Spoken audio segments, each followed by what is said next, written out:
build some beds. Let's get some beds for them here. At some point, I would like to revamp all of these bedrooms, because right now I got like cavern, well, we got floor fungus, we got sandy loam walls, and honestly, you know, these aren't very nice fortresses or nice bedrooms for my dwarves. My hope is I can make them all look nice, kind of like I got this nobles quarter going over here, where like this is where the nobility lives. So let's get some doors in there. Out of doors. Alright, how many doors can I make? Iron doors. 10 of them.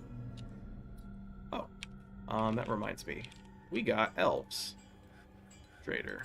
Quest traders. I don't want them to leave. Are they going to leave soon? Let's see. Struck coal. Can't glaze an item. Scholar visiting. Masterpiece. Okay. So let's have the proker show up.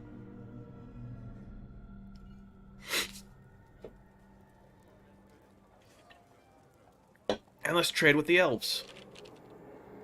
Now, if this was a different, you know, streamer, I'd consider throwing them in lava, but I want the elves to like me.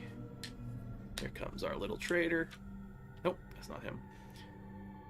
Where is he? Still not there yet. Oh shit! A Hydra has come, a giant dragon-like monster with 7 biting heads. Oh shit. Oh shit. Where? Okay, rumors. This doesn't matter. Where? Oh.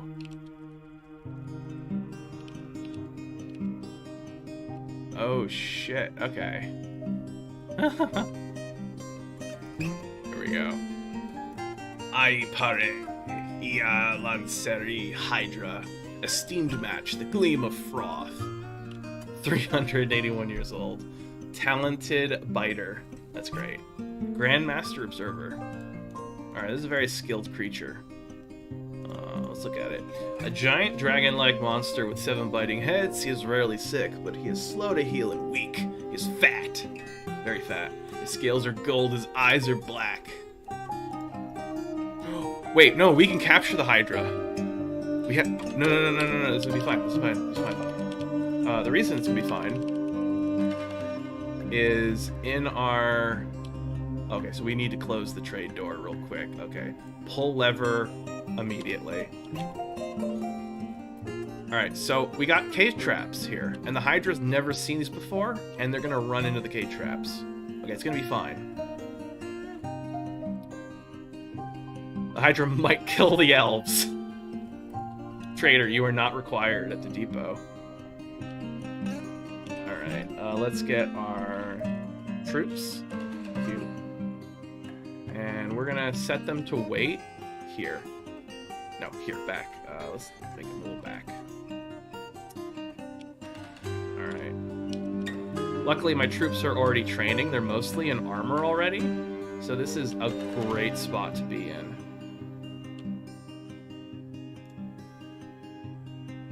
Yeah, this is perfect.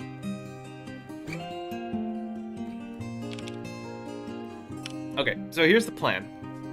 My troops are going to hang out in the central staircase, and the idea here is that they're going to be the last line of defense, because there's nothing else that can protect me in my fortress. Okay? However, I have these 1, 2, 3, 4, 5... I have these 5 cage traps here. And so the hope is the Hydra's going to run into them. We can capture the Hydra. Now, here's the thing. I have a execution pit. Let's go over here. Here we go. So this is my execution room, where I have a pit that I can flood with water. And this is where I've been killing captured goblins. And the thing is what would make our pit really fucking cool is if it had its own Hydra. So we can have a Hydra down here and we can feed it. You know, feed it goblins. Okay, so that's the idea. We're gonna... Okay, I'm excited. I'm excited. The only thing that could screw up No.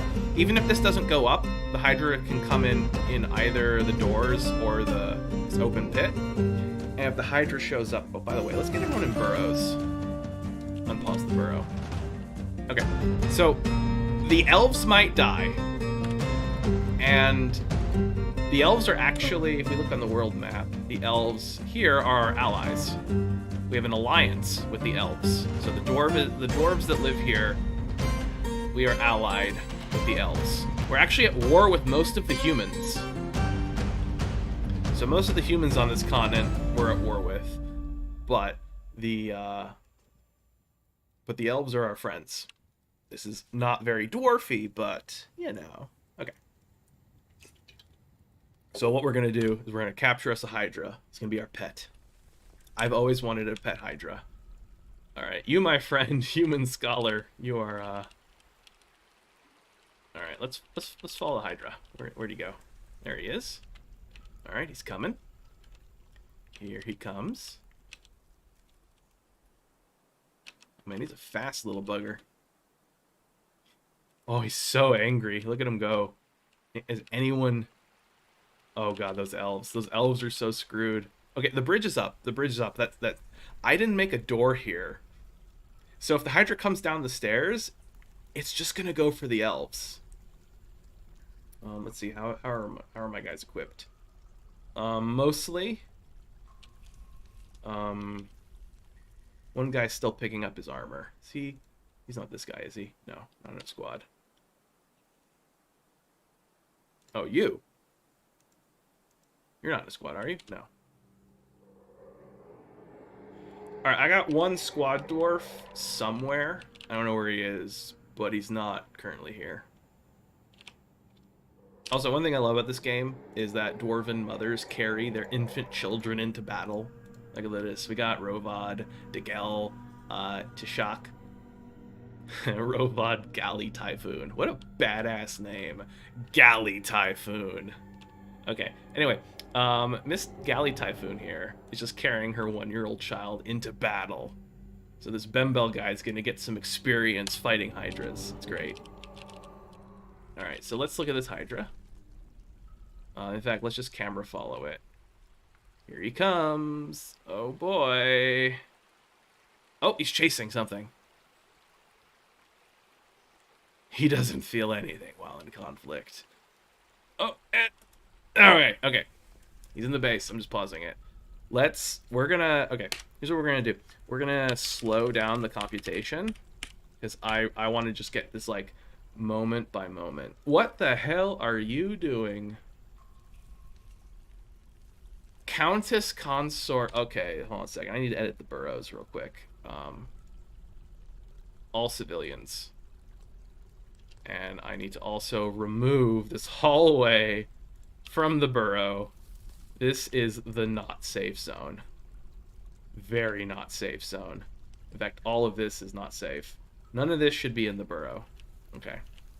Okay, with that fixed. Okay. I really hope my dwarves don't charge forward. Close the door. Boom! Oh, we captured it. Alright, excellent. Okay, that wasn't very dramatic. We captured the Hydra. Oh, that's so fucking cool. We got our own Hydra. In a superior quality copper cage.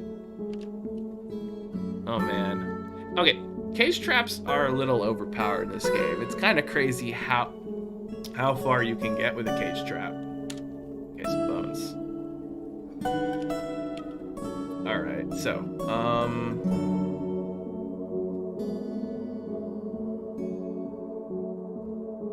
who are you? Goblet Poet.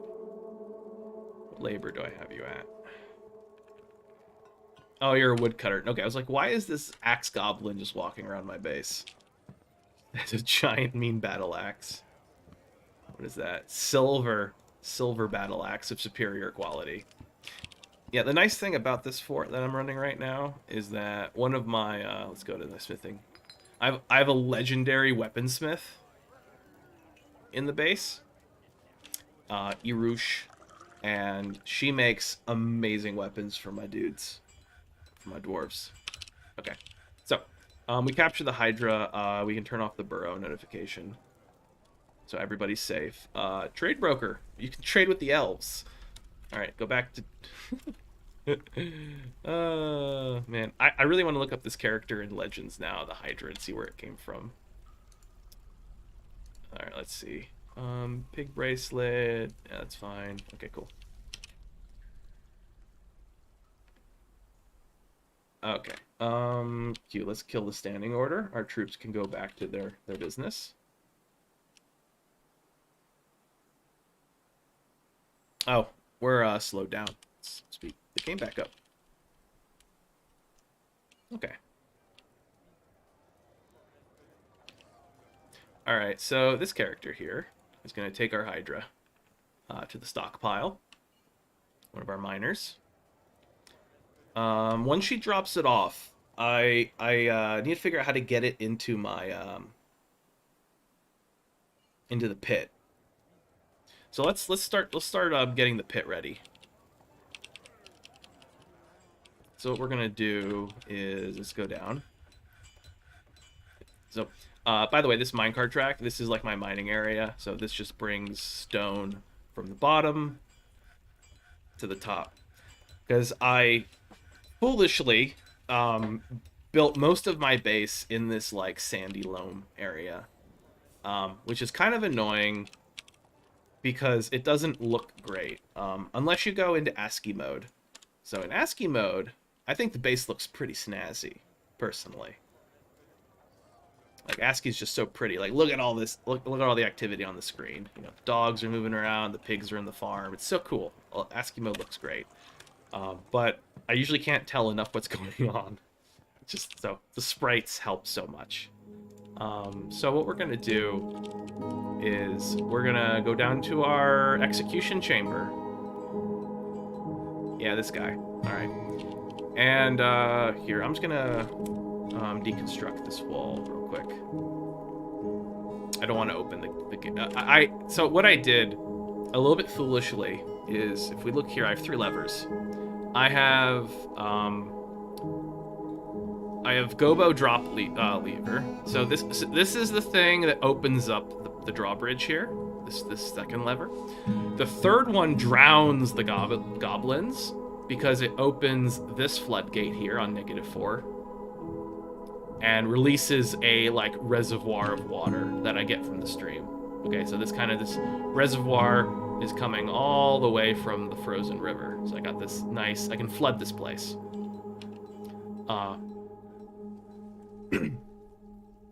So that's what that lever does. It drowns the gobos. This lever, however, is drain. And what the drain does is it's actually linked to both of these floodgates. So when I open the drain lever, these floodgates open, which means the water will drain through this grate into the caverns. Which, by the way, totally kills my FPS. Like when the water starts draining into this area here, it totally screws up my FPS. Oddly enough, it goes away. Luckily, this lake here is actually connected to the edge of the map, this underground lake, I believe.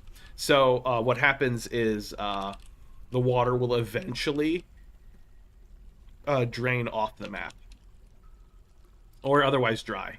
So yeah, the water here will dry off. You can see lots of mud, but the water that spills into the lake luckily goes away. Eventually goes back to level. Otherwise, you just have all of these like 1 out of 7 1x1 tiles dancing around as the computer tries to figure out where to put the water. So in hindsight, what I should have done is, instead of a drain, build a pump stack.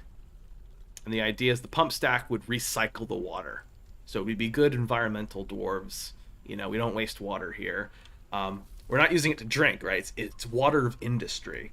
But the idea is then we could just pump the water back into the reservoir. And then we could just drown goblins over and over again using the same putrid, disgusting water. That sounds actually more dwarvish and lovely to me. But as it currently stands, we drain the water into the caverns. I don't like the caverns very much because also we got these little bat people. We got Batman in the caverns, which is very annoying to deal with.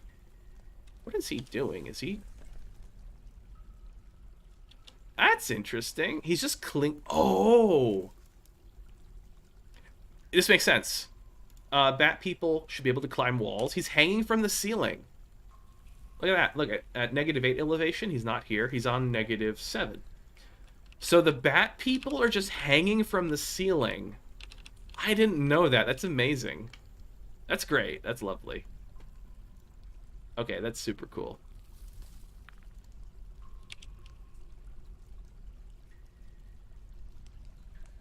Oh, man.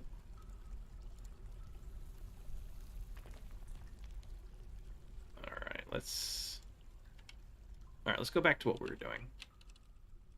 Okay, so what we want to do is I'm gonna deconstruct this wall, and we're gonna put the Hydra in this room. And I'm trying to think what's a good way of doing this.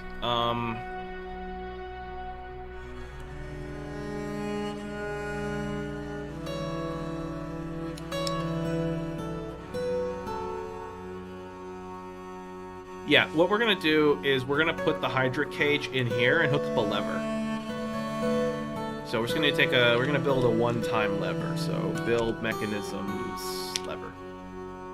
And we're gonna stick it here. Okay, let's wait for that to build. And also have this wall get deconstructed. So what I want to do is I want to safely release the Hydra without endangering my dwarves. And I've had such terrible luck with dropping, using the dump zone, the pit zone, dropping goblins down here, because the goblins always somehow, like, escape. They, like, run around here, and they don't fall down the pit. So I need to figure out... No, don't be... You're fine there. So what we're going to do is we're going to go build restraints cage. I'm trying to learn the hotkeys, by the way. I have the little mod for the hotkeys. Alright, select material. Let's put you in the corner. Hydra. Alright, excellent. We're going to place the Hydra in the corner. And we'll wait for that to get to happen. Petition. Would you like to become a citizen? Olo. Sure. Welcome to the crew, Olo. Alright.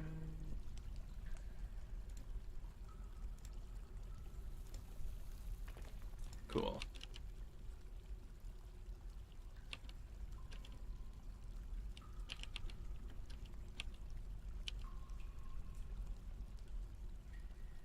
Actually, I have an idea. Can I pop chat and make it always on top?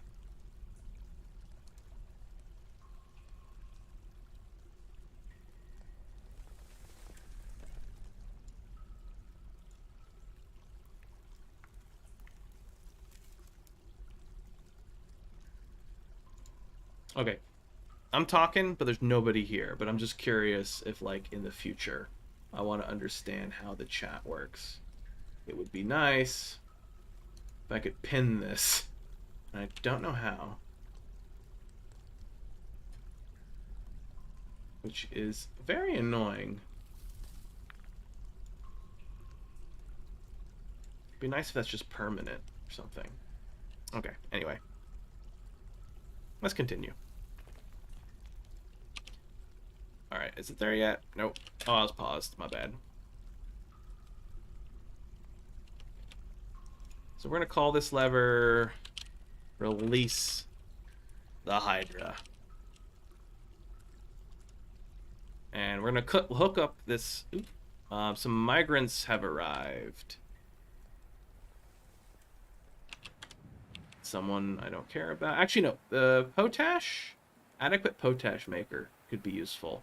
I'm trying to make glass industry right now. So if we look here, I have this nice tavern. You can see these nice glass windows, right? Crystal glass windows. I worked very hard to make these because I've been trying to find, like, there's no sand on this map.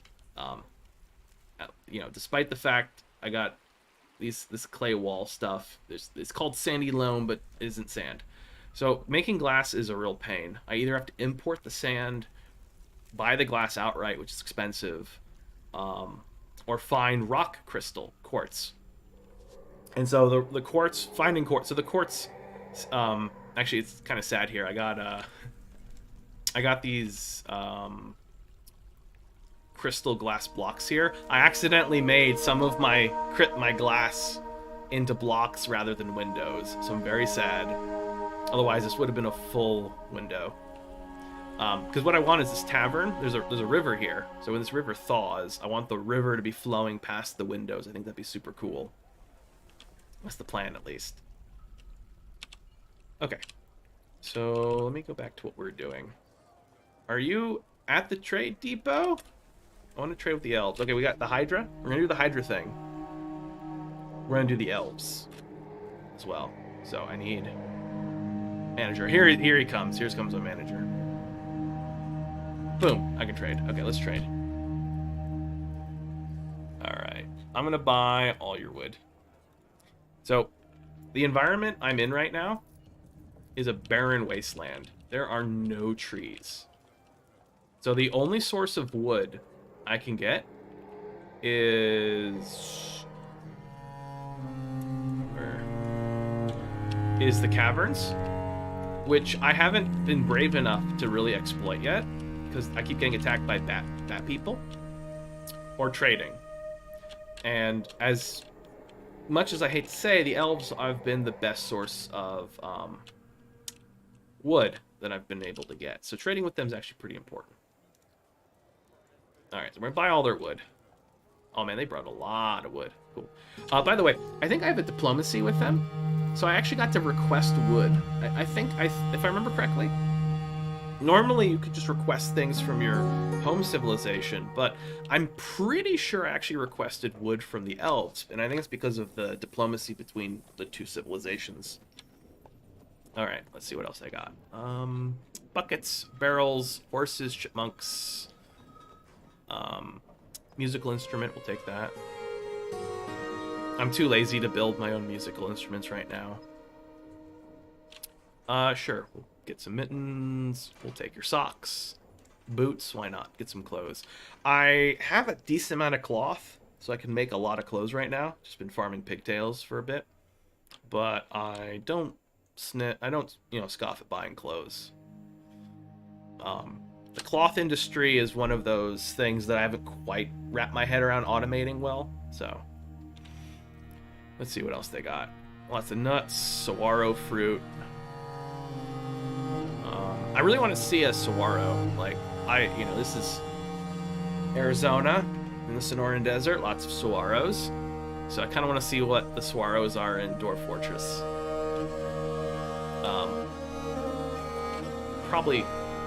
Probably just buy all the fruit. I'm not farming above ground, so we don't need their seeds.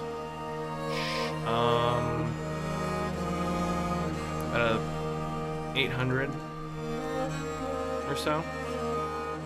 Probably can afford all this. Loincloths. Okay, so we're gonna buy the plants. We're gonna buy the wood. Buy some clothes. Okay, let's afford this. I need to probably be about 2,500 in value. So we'll see what we can sell. Alright. Finished goods worth 1,000 iron, and then mugs. So no wood products. Okay, so we're safe. Pig bone scepter. This is no. I don't think elves will accept animal products. They're vegan, apparently. It's a shame, because I got like some high quality masterwork llama bone scepters, you know. How could you say no to that?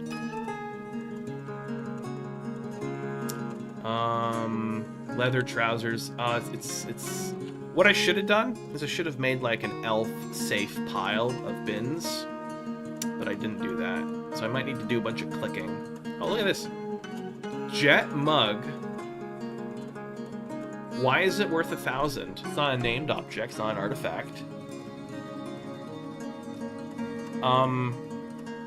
Oh, it's encrusted. I think this is an encrusted mug. It's jet. It's of I think not superior quality, but well-made quality. If I remember correctly, it's the here. Can I qualities? Let's look it up real quick.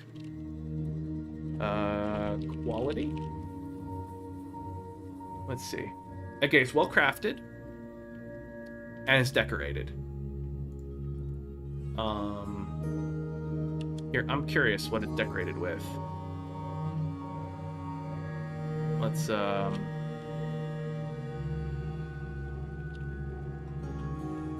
mug. Let's find that mug. Oh, I have so many mugs. Alright, jet mugs. It was a jet mug. Here we go. It is well-crafted jet mug. On the item is an image of a broad bean plant in Jasper Opal by Akok Bushlopani. Alright, cool. So, wait, it says it's value 200. Oh, this is interesting.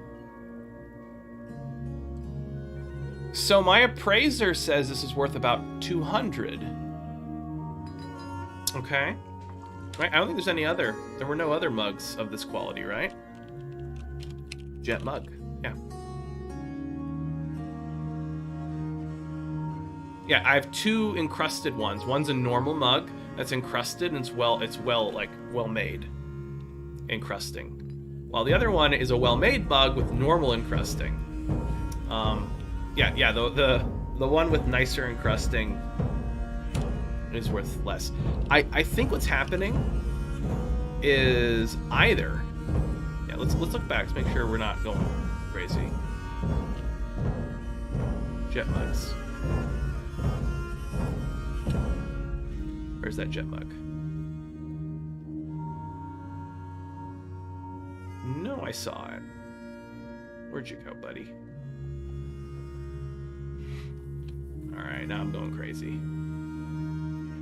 Where's your expensive jet mug? Here we go. Yeah, so it's a well-made, well-crafted jet mug that's encrusted. My guess here, the value is either the elves really, really like the image of the bean plant, which would be hilarious. That'd be kind of funny if the elves value images of plants more. I didn't know that was a thing.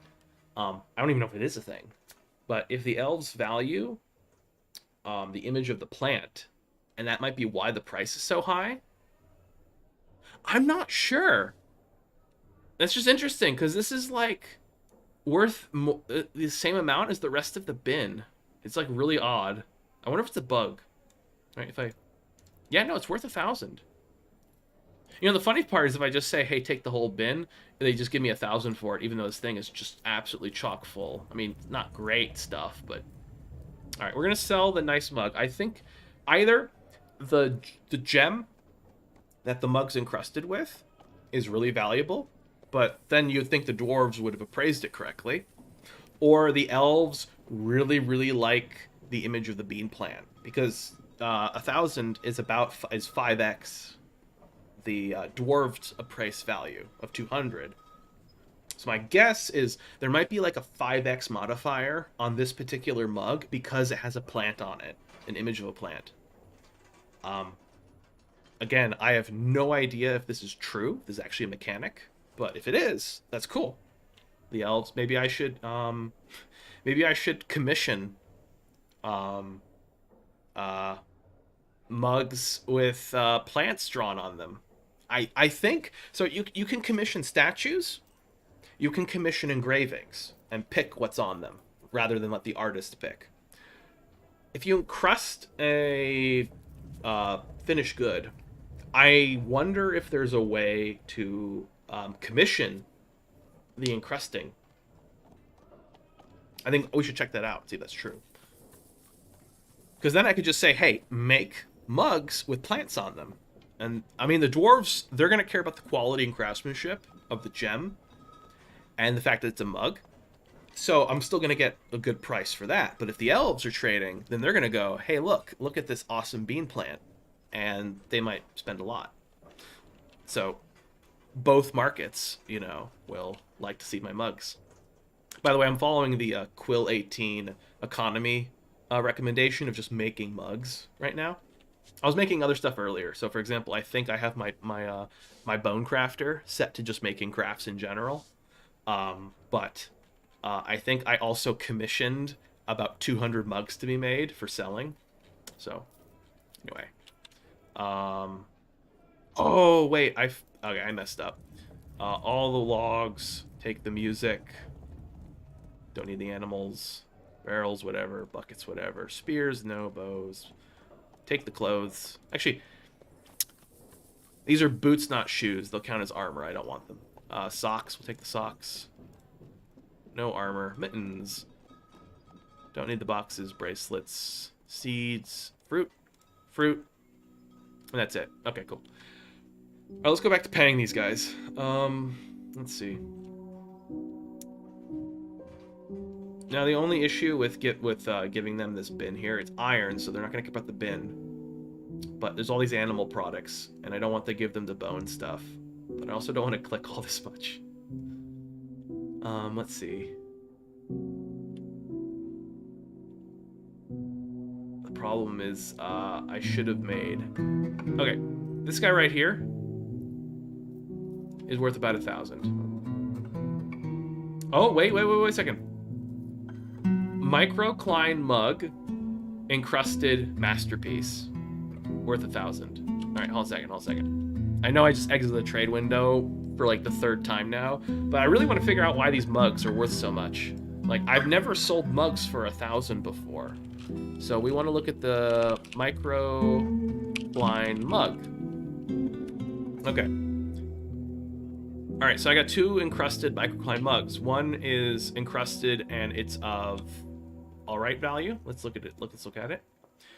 Microcline mug encrusted with square cut shards. The object menaces with spikes of well-crafted tiger eye. Okay, that's cool. Okay, microcline mug. Let's look at you. This is a microcline mug. It is encrusted with superior quality Marquise cut pink tourmaline. No image of a plant. I think that... Wait, this one's actually worth 1,000 though. This one's listed as 1,000. The other one... The other one was listed for 100.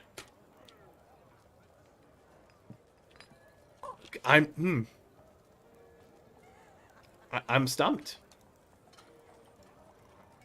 The mystery of the mugs has stumped me. I don't know. I mean, either the mug, either it's 2 separate things. It's the masterpiece quality or the picture of the plant, or if it's a bug. I don't know. Legitimately stumped. That's kind of funny. Like the mittens.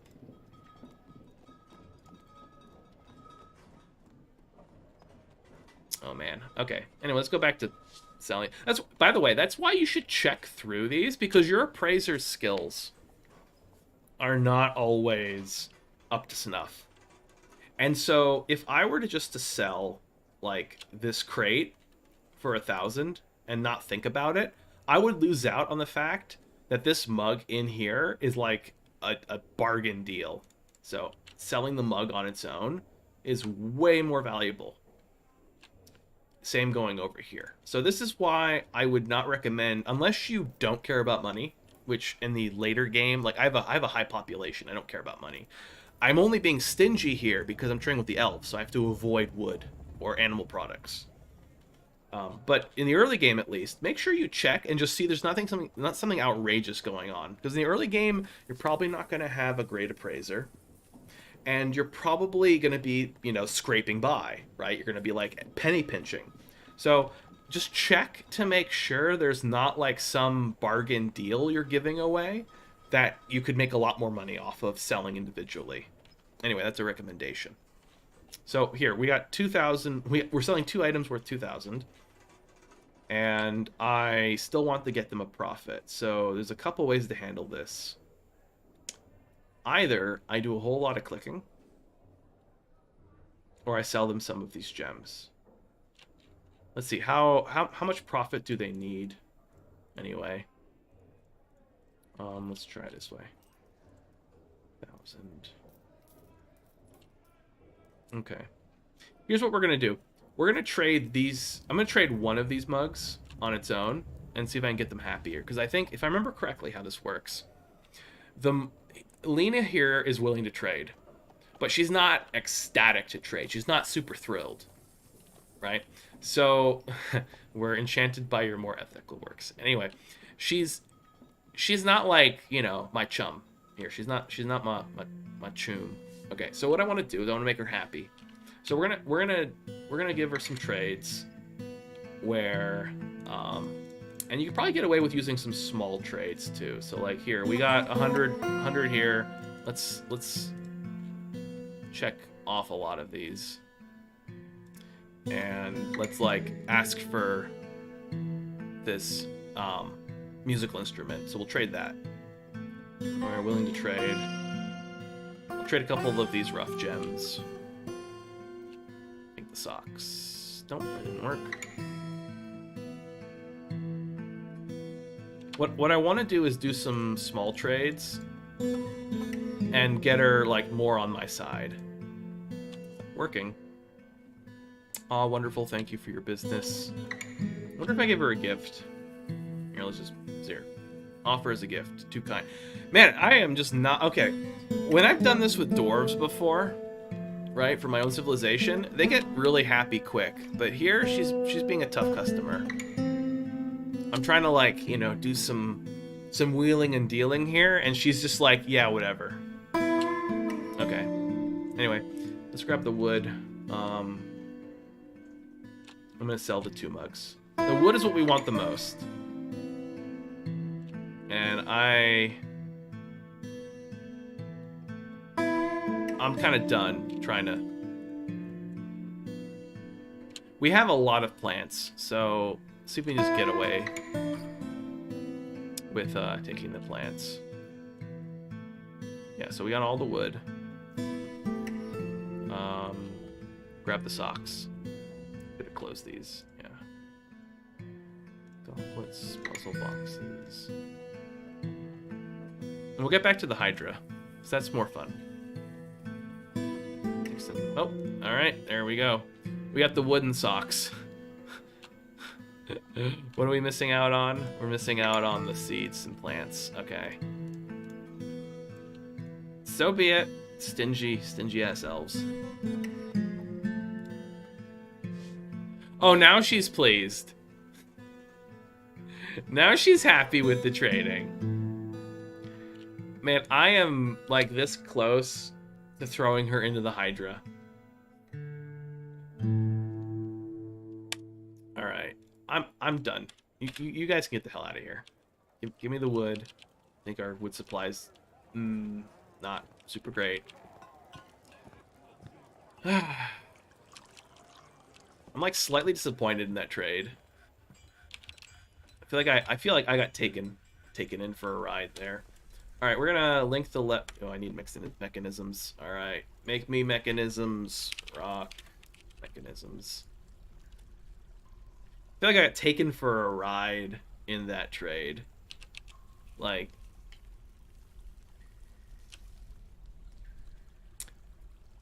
I'm giving her these encrusted mugs with like bean plants on them, and she's just not into it. I'm giving a high quality product here, right? Who doesn't want a mug with a bean plant and, you know, engraved in it with like rubies or something? Obviously everyone should want one of those, especially if they're a tree hugger.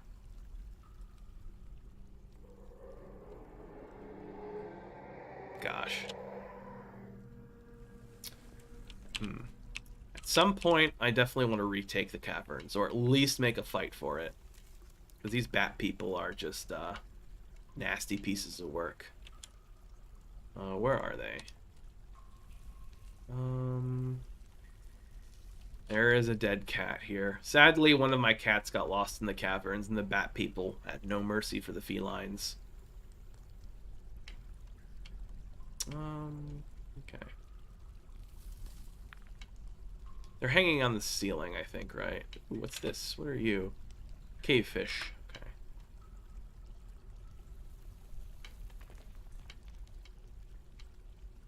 Sometimes it's easier to find them on spattering up blood. There's like 4 of them in this cavern. So right now, I think if we go back to settings, we go back to where I've reached the caverns. Somewhere. Where is it? There it is. Nope, not there. I mean, yeah, there, but not where I want to talk about it. Is it? There we go. Here's where I breached the caverns originally, and I currently have these as forbidden, so they're impassable. But if I open these, those friggin' bats are gonna beeline right for the staircase. So what I might do is, I got a lot of room here, right? I got all this rock here. I might destroy this staircase here. I have a petition. Yeah, join the family. You're now a citizen. Get to work. What I might do is destroy this staircase here, redig the staircase down the hallway, and make a trap hallway, so I can take care of the bat people. Because I really want to get all of this spider silk, right? Here's a cave, nice cave spider. Look at how much friggin' spider silk there is everywhere. Literally, the ground is just covered in silk. We could make so much clothes. Actually, what I really want to do is I want to put some traps down here as well and capture some cave spiders and start farming them. Because these little guys, right? These little spiders, just this. Here, where? I'm trying to click on you. Cave spider silk. Why can't I click on the cave spider? I guess you can't click on small vermin. Maybe? Like, I couldn't click on that cave fish earlier. Not on the stream, but just in another. Anyway, I think you can still capture these guys. I've seen animal traps capture vermin, so like hamsters and stuff. So I'm pretty sure we could capture some cave spiders. Like, here's another one over here. And if we capture these cave spiders, we could start a... ooh, there's a third one. There's a ton of them. They're just everywhere. Like 1, 2, 3, 4, 5, 6, 7.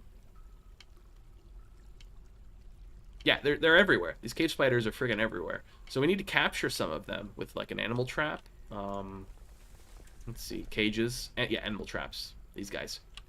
And then make like section off an area of the cavern, protect it from animal people, and just farm the cave spiders. If I remember correctly, the only thing they need is like a nice fungal floor to live on. I think they can survive on that. I don't remember if these creatures actively need to eat in game, but if they do, either way, I want to give them a nice home, you know, somewhere nice to drop webs.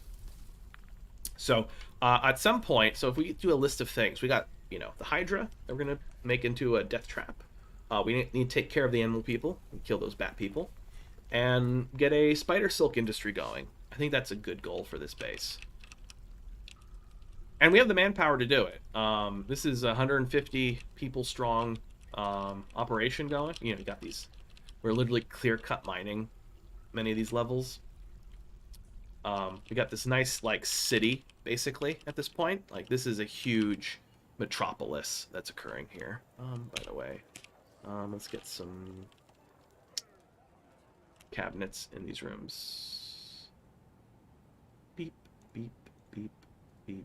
All right, these are ready to be bedrooms. All right. Zones, bedrooms, multi. All right, excellent, done. Let's look at nobility. Everybody's happy except my champion and captain of the guard. So I need to. Barrels, buck. Okay, that's fine. I need to make a nice noble house for Zuntir here. I've been neglecting. I got the Baron nice and happy. I got my mayor, and my Baron is also my medical dwarf. I made these, you know, snazzy quarters for them. These huge manses. Like, just, it's ridiculous how nice these dwarves have it. The only thing missing is the walls are shitty. The walls are just sandy loams. At some point, I'm gonna, like, see, here's my Farmer's Guild. My Farmer's Guild has some artifacts on display, lots of statues. You know, statues of good quality. I like this one. It's about the murder. The murder of a goblin. That's what the statue is. That's great. Silver statue of Nako Lie Seduced. What a great name. Lie Seduced. Anyway, Nako Lie Seduced got shot in the year 68 during the splattered assaults. Oh man, I love the little history that shows up. Anyway, see how like the walls are nice and fancy? We got these nice built walls, these constructed walls. My Miners Guild is similar. I want to put some more stuff in the Miners Guild, but it has a kind of a similar. By the way, I've been like starved for blocks. I've been building so much that it's kind of eclectic, you know. Anyway, yeah, you can see these rooms are a little bit more uniform. Actually, while we're doing that, let's get our engravers a little practice. Hell yeah, let's give them a little practice. Let's make these bedrooms like extra nice. This is almost like, you know, maybe the merchant's quarter. These are like wealthier citizens, while like, you know, the poors. Heck, these aren't really poor residences either. These are kind of swank. These are roomy, is what these are. But they have like fungus ceilings and walls. But you know, these quarters, nice stone. But at some point, I'm gonna fix up the walls, just one step at a time. It's much easier, I find, if you're developing in an area that doesn't have stone walls that you can't smooth and engrave. Is just to deal with the floors. Ignore the walls until you're ready and have the resources for it. Because right now, like, let's look at some of these. Here, let's look at what my Baron says. Nobility. My Baron has a grand dining room, a fine tomb, and a splendid study, and a great bedroom. And it's all because the floors are amazing, and the walls being complete shit doesn't matter. Now, for my own purposes, you know, because, you know, I want to look at a nice fort, I'm going to eventually make these walls nice. But for right now, to make my dwarves happy, I just focused on making the floors nice. Putting these nice iron statues everywhere, you know, of triumphant dwarves. Some of these statues are actually silver. I like this. I like this statue a lot. This is a well-crafted statue of a brown recluse spider. I just find that lovely. I'm curious. I'm really curious. Okay, so this was made by Dodok Arith Roldeth. Okay, Dodok. I'm curious if Dodok likes spiders or hates spiders. So let's look him up real quick.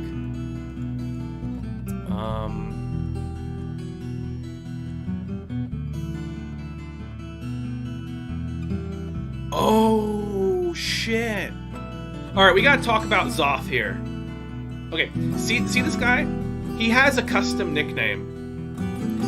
And this dwarf I haven't done any nicknames for any dwarfs in this fort. Which means the only way this guy right here has a nickname is that he's one of my older dwarfs from a different fortress. So, Zon Ringmaker is a character of some renown from a different fortress on the other side of the world. So we'll talk about Zon a little later. We'll come back to Zon. What was I trying to do? We were looking at Dodoth, I think. We want to see if he likes spiders. Where's Dodoth? Oh, here he goes. Dodok. All right, let's look at him. He's not particularly happy. He's frustrated. Frustrated, dwelling upon being unable to practice a martial art for so long. He wants martial training. Okay. He's a legendary carpenter, an accomplished furnace operator. I am not. Yeah.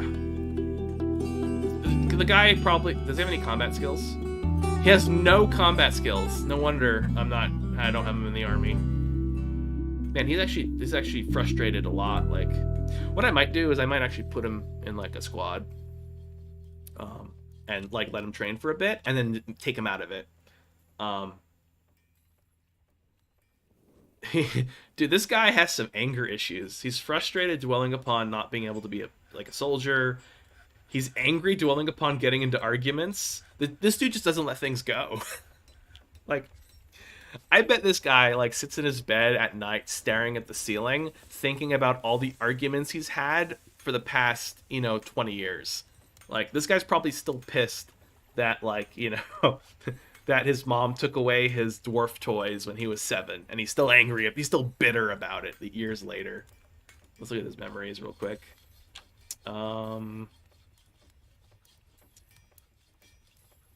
Oh, has this guy gotten... Okay, no. It's interesting. One of his memories is dwelling upon seeing the Batman Norish Groove's dead body. This Norish Groove guy is actually one of the Batmen that invaded our fortress and actually got like into the main fortress and started murdering people.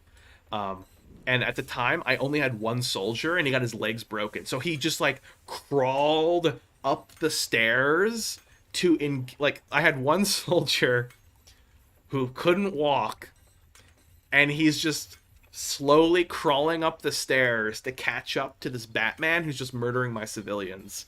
And he took him out. He did take him out. So that guy was he's actually my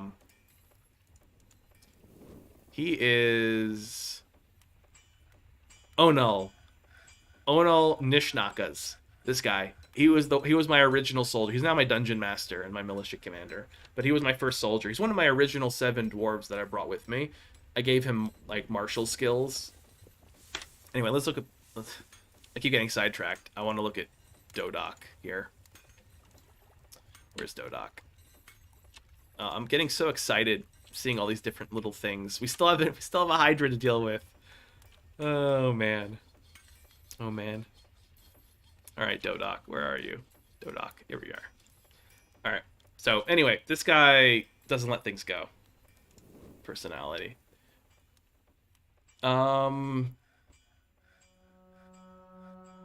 Yeah, he definitely wants to be martial. Okay, it's interesting.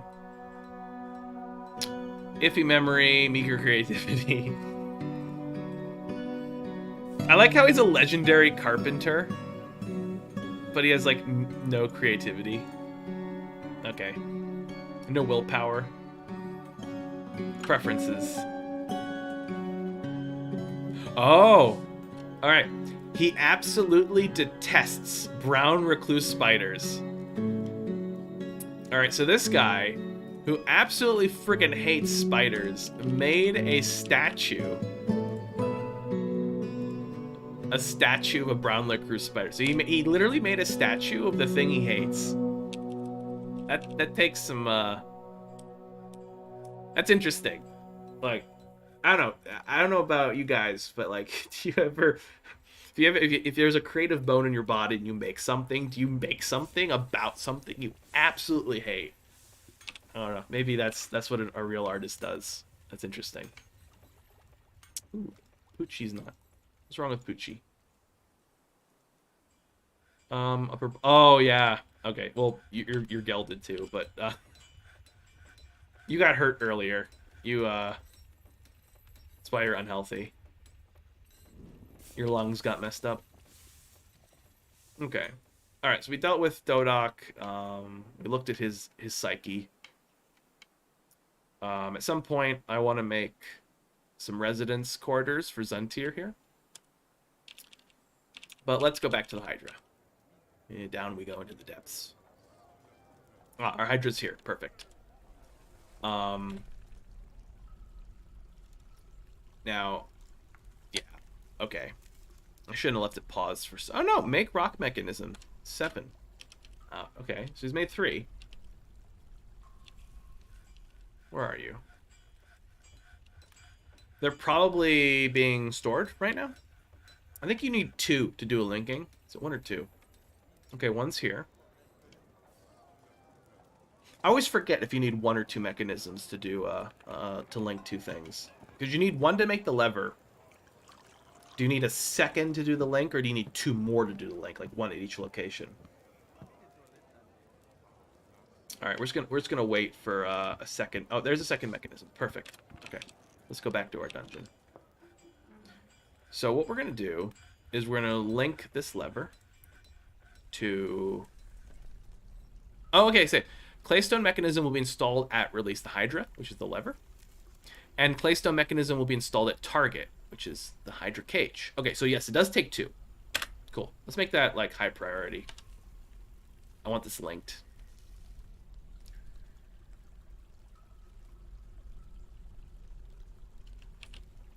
Now, another option, because we have a Hydra captured,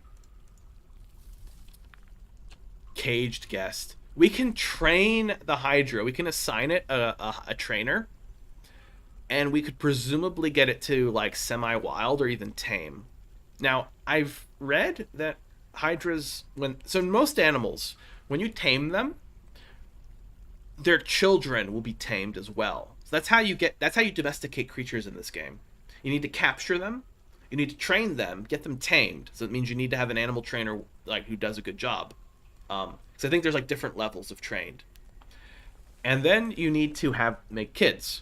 And so the children will be, if the parents are tamed because you train them well, then the children will automatically be tamed. And that means you domesticated the species. It even means that your civilization gains access to that animal going forward. So if you domesticate some elephants, then the next time you embark on a fort in that civilization, you get access to the elephants.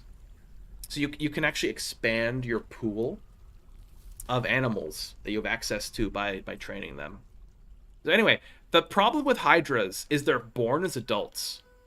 So this cycle of ranching, the domestication loop, works for animals that make young children.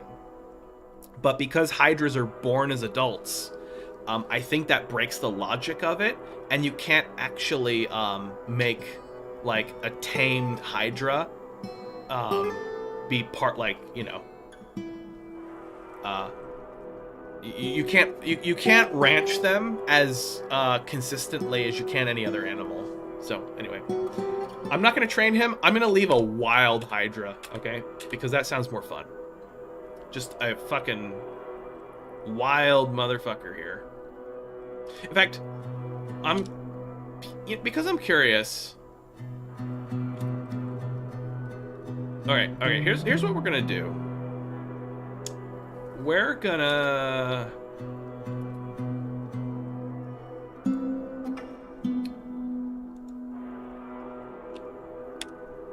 Can I unlink buildings?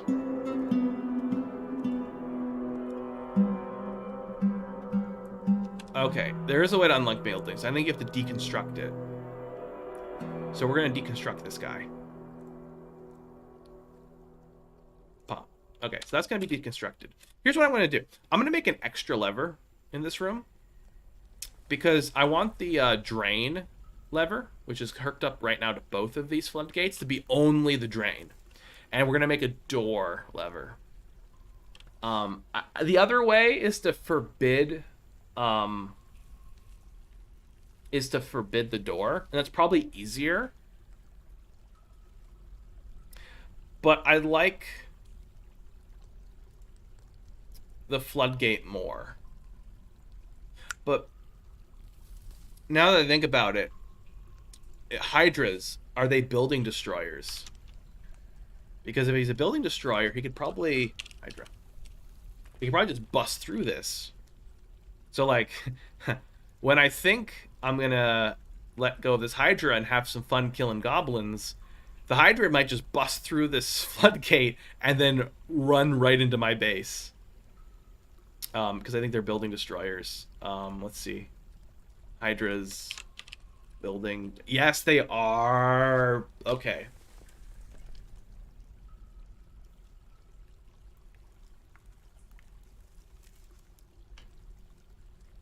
Hydras are also incredibly hard to kill because I believe to kill Hydra you need to actually kill all of its heads.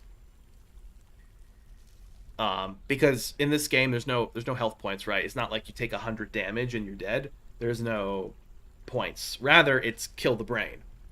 There's a couple ways of doing that, right? You could bleed out so the brain stops working, or you could decapitate creatures. So obviously that means death. But a Hydra has 7 heads, so that means they have 7 brains you have to deal with. So it's actually very hard to kill a Hydra. Immune to pain, cannot be stunned, feels no exertion.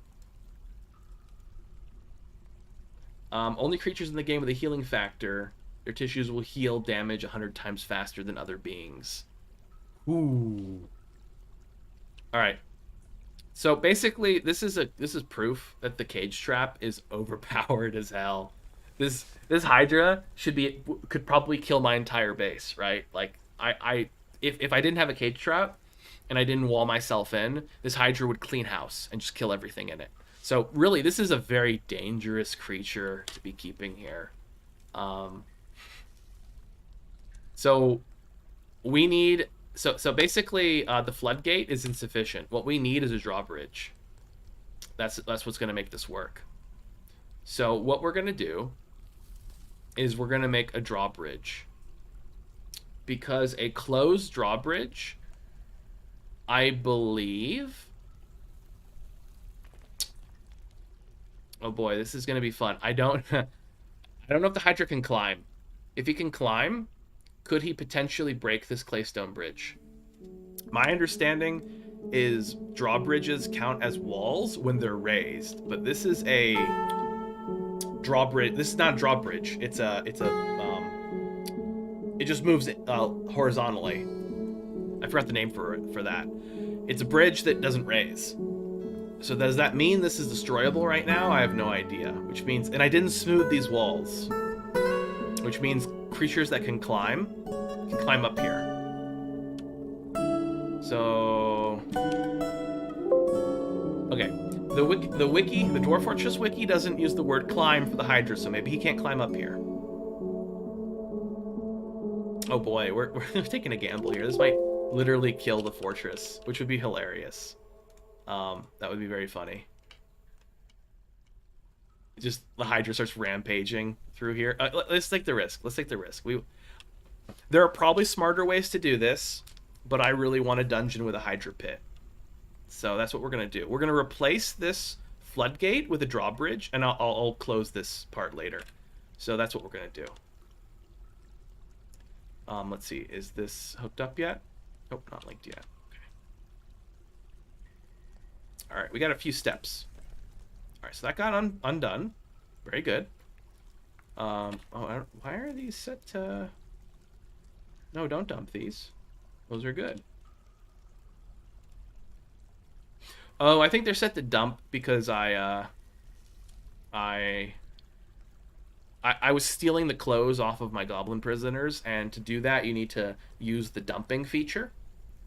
But then uncheck mark the cage they're in, and then your dwarves will steal the clothes off the weapons. So you can disarm enemies that are trapped and take all the stuff off of them. Okay, so we're going to replace this thing right here with a drawbridge. So build, construction, bridge. And we want the bridge to open that way, and it's just going to be a one-tile bridge. We'll make it out of microclient. That's cool. Okay, so my hope here is that this will... Gosh, I'm also thinking about it. Can the Hydra destroy... Oh my gosh, if the Hydra could destroy the drain floodgate and then just escape through the grate, just blow up the grate, because they're a building destroyer, right? So how do I protect the grate from the Hydra? Do I need to replace this with a drawbridge as well? I'm gonna replace this. I'm gonna get rid of this floodgate as well. Here, let me just check out. I'm gonna check out the wiki real quick for drawbridges. Water. Fluid. Bridges are useful across empty space. Fortress defense. Bridges to control fluids can save a ton of mechanisms and time. Okay. You can use bridges for fluid mechanics. Awesome. So we're going to get rid of these floodgates. The only thing we're going to do is we're going to have... hopefully the Hydra can't climb. If the Hydra can climb, he could probably escape. Oh, that would be really funny. If the Hydra could climb, but not break through this, then the Hydra could break these down and then escape into my water system, which would be hilarious. All right. Anyway, we're gonna roll the dice on this one. I'm gonna do some precautions, but we're not gonna go overboard because the possibility of the Hydra just killing my base is kind of funny. Like, I could probably Hydra-proof this dungeon, but I don't want to. I don't want to have it 100% safe. I want there to be a chance that I totally screw this up and the Hydra just ruins everything. Okay, so let's build a bridge, and we'll have it open here. Microcline sounds good. Hydras don't breathe fire, so I don't think I need to even check if these are magma safe. We can find out though. Stone use, microcline. Other stone? Microcline. Microcline is not magma safe. So, interestingly enough, if this was a dragon and not a Hydra, then microcline would be a bad substance to use. Alright. Plants being made. Merchant's gonna leave. Sparring's good. Yeah, my glaze automation is finicky. I'm gonna get notifications that glaze fails. Okay, here we go. So, what we're gonna do is we're gonna build one more lever. What I really should do is I kind of want to make cubbies for all these levers, so they're more separated. Yeah, we're gonna do that. We're just gonna do that.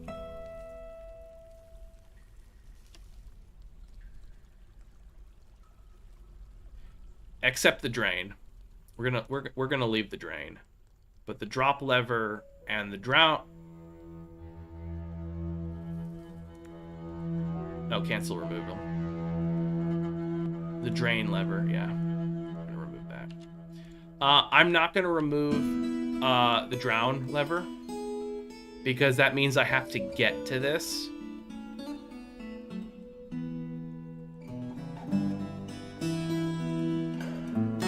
It's not that big a deal. Yeah, no, we're gonna redo all these levers. Yeah. We're gonna redo all of these. Sorry, I just want to make this nice. I want to make it nice. Here, we're gonna make this chamber into like a ritualistic place. So we're gonna smooth the walls and stuff. So let's do mining, and we need 1, 2, 3, 4, 5 levers in here to control everything. So we have a drop lever, a drowning lever,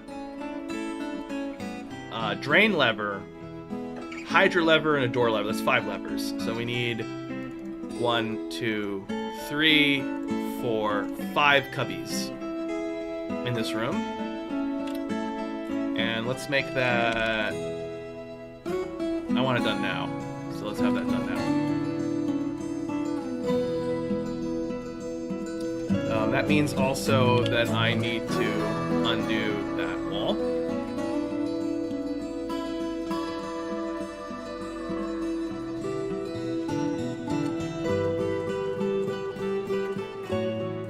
Because I'm going to have to reconnect the floodgate. And let's make this like a fancy room. Because if this room's going to cause the destruction of my fort, I want it to look nice. So let's smooth these walls.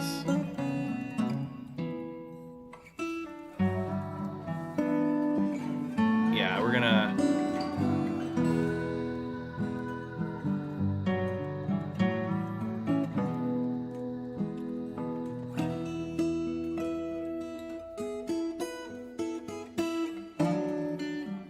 This is gonna be good. We'll engrave some of this too. Sure, smooth everything.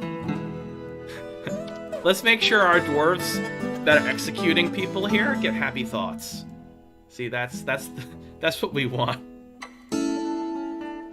We want our executioners to feel good about their work. As they feed goblins to the Hydra, they're gonna think, "Wow, look at the craftsmanship of this room." I love how the entire friggin' base is showing up here. I think I have stone cutting set to everybody. Here, we'll make the hallway fancy too while we're at it. We're just gonna go extravagant. This is a sacred room. A sacred room of death.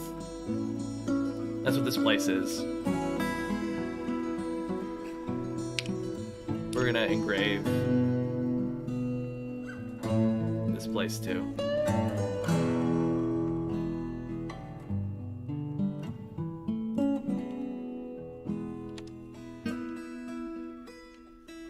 See, part of having fun in Dwarf Fortress is vanity, right? You gotta make sure that your place looks awesome. Alright, while they're doing that, let's talk about Zom Crownmaker. Because he is cool. Alright, where is he? Creature's name. Zon? Oh, no, Ringmaker. Zon. Alright, he's 53 years... Oh, okay. There's another Zon in one of my games.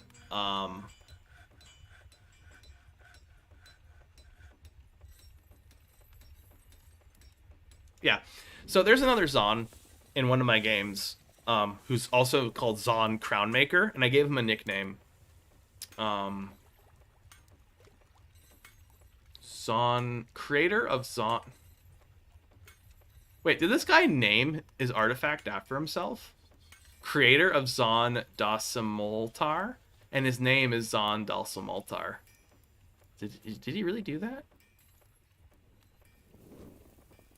It's not here, right? I don't see it. Wow, this guy literally named his artifact after himself. I didn't even know they could do that. Alright, Zon. Anyway, what I was saying. Zon, the creator of Zon Dasamoltar. That's great. That cracks me up. There's a Zon Crownmaker in one of my games who was at my first fort on this game world. That was actually my first fort that I actually retired that didn't get destroyed. And he made an awesome crown when he was like 13. And his dad and mom were awesome soldiers who defended the fort against like all kinds of dangers. And he got kidnapped by snatchers, and his stepdad rescued him from the place he got captured from after we heard a rumor of where he was. So, Zon Crownmaker is an awesome character who's still alive as far as I can tell in this game, in this world. I don't know where they are though. Anyway, Zon Ringmaker is another dwarf that I gave a nickname. Because I have not nicknamed any dwarves in this fort. So the only way, as I was saying earlier, the only way he has a nickname is he's from one of my prior forts. So we look at his groups. He's a former member of Offensive Eyes, that's not me. Honest Anvil. So this government here, Honest Anvil, is one of my other forts. And he traveled, and I don't think it's even from this civilization. Yeah, I don't know. Maybe it was. I forgot. It was one of my prior forts, the Honest Anvil. And so I retired that fort, and apparently he migrated over here. And he still has his nickname. So it's kind of cool that this character here from a prior game has migrated here, and they're a legendary stonecutter. So now they're, giving their skills here. So anyway, I think it's super cool. That's very satisfying.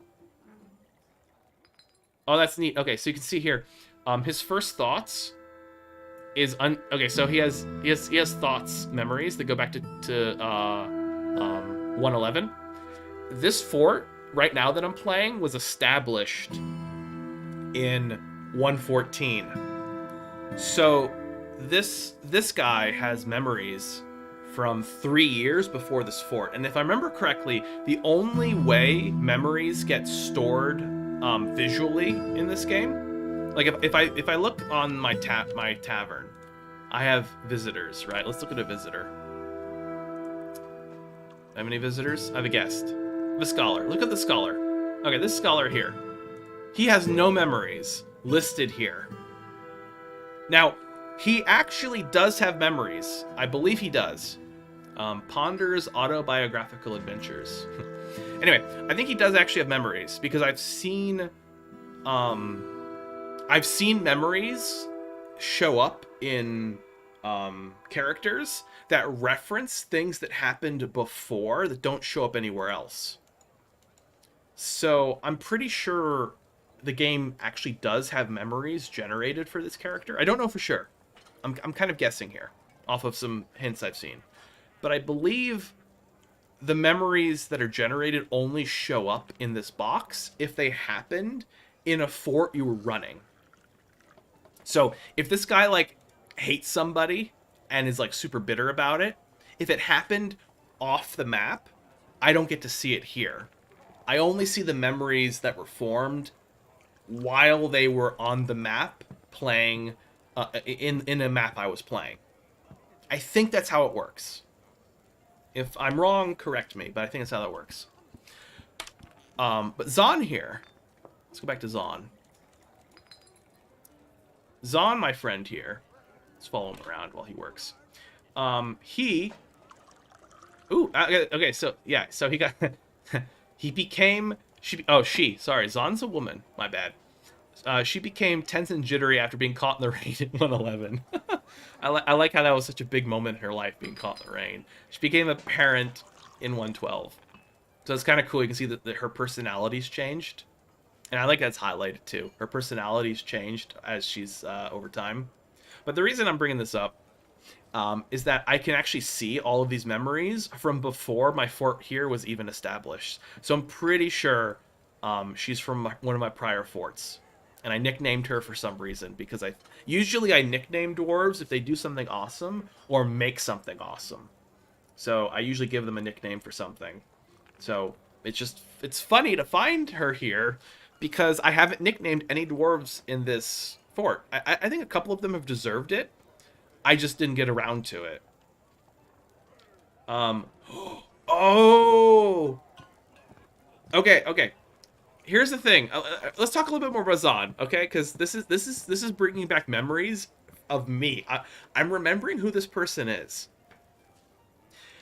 All right, right here, Autumn 114. Horrified, reliving seeing Bim Ryderlens's dead body.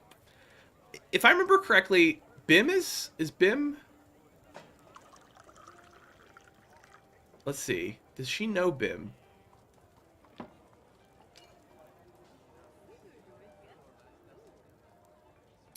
I'm looking in her acquaintances to see if she knows Bim. The dwarves that show up with pictures are characters on this map, or at least have been on this map, I think. So we're looking for... Is Bim one of... Okay. She's not related to Bim, and I don't see her here. But Bim... This is interesting. Bim Ryderlens was a young girl, a human girl, in my prior fort. And the thing about kids is that they don't follow burrow orders if they're daydreaming or playing. And so some goblins attacked my fort, and she was outside, and she would ignore the burrow order because there's no civilian alert in this game yet. And the goblins came and cut her head off. And so Zom here saw the body of this little girl without a head anymore. And you can see here she has a memory of seeing Bim's poor mutilated corpse.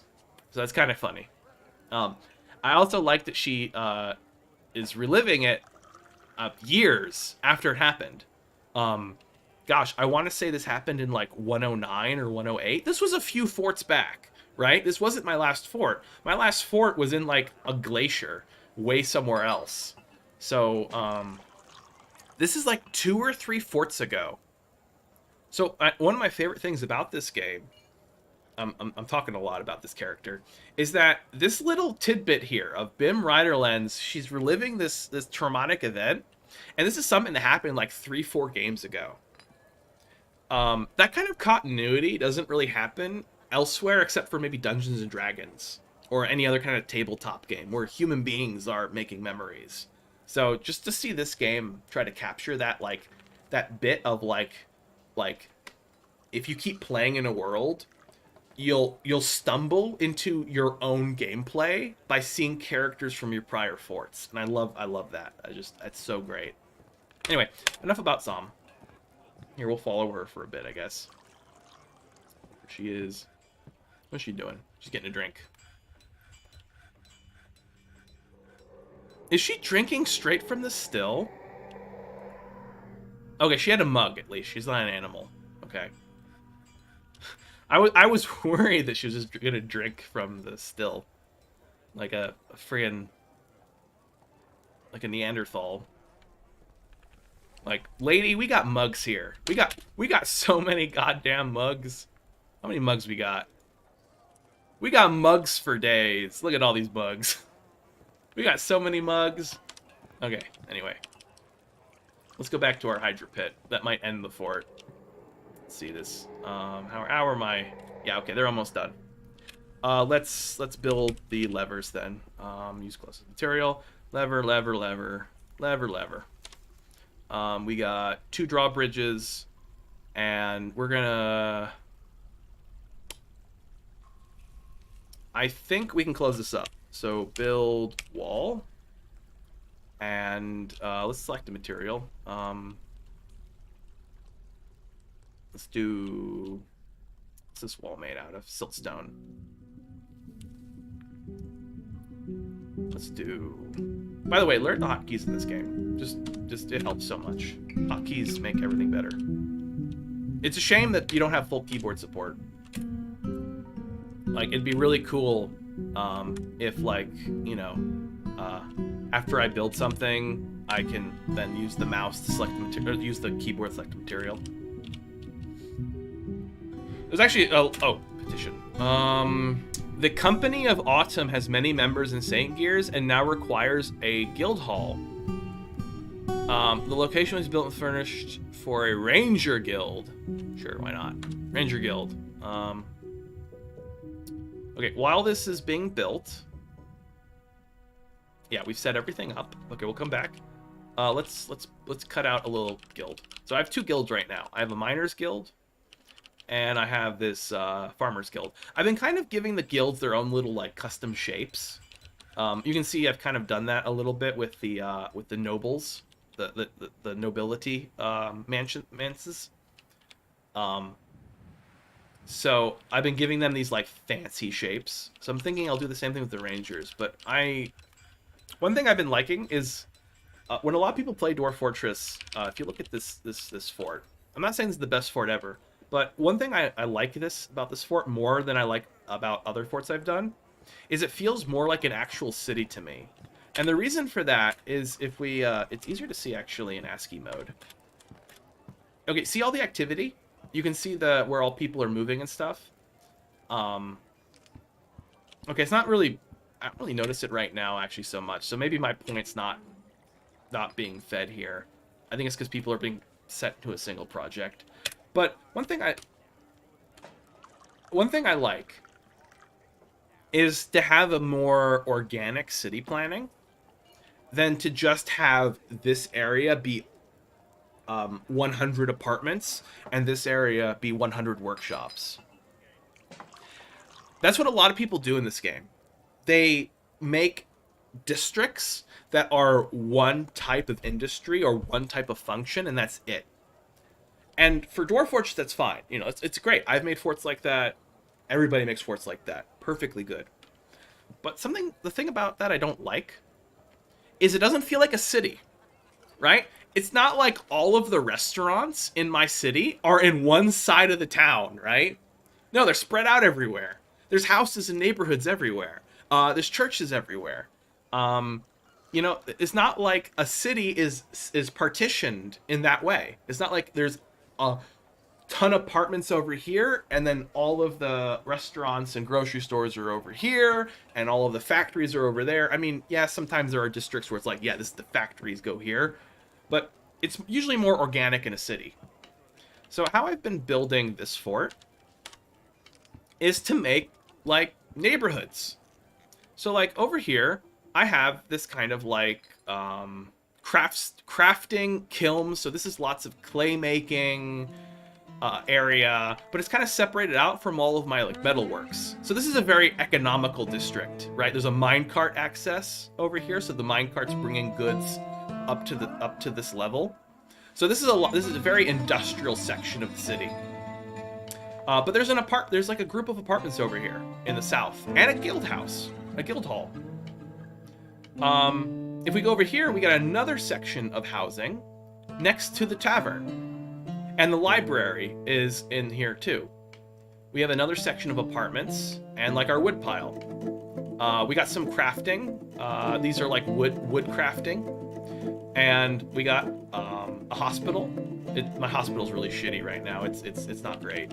It's really tiny. I want to redo the hospital, make it nicer. Anyway, more apartments. This is like my nobles district. Okay, so this is lots of housing. There's an office here. I'm probably gonna put some kind of industry over here.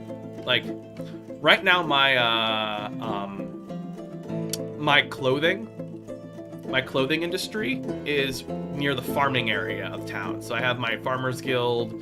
I got this pen here, and then I have one clothier shop over here, and there's a loom.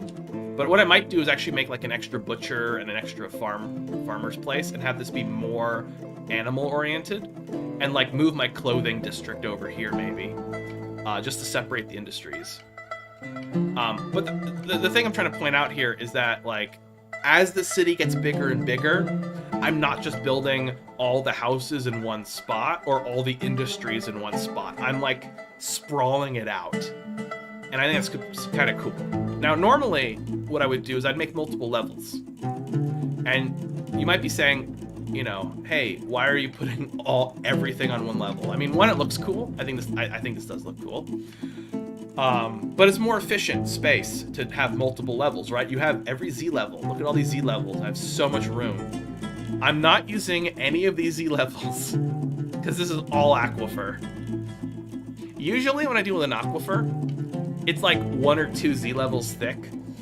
This aquifer here, at least where I tried to penetrate it, is 1, 2, 3, 4, 5, 6 Z levels deep.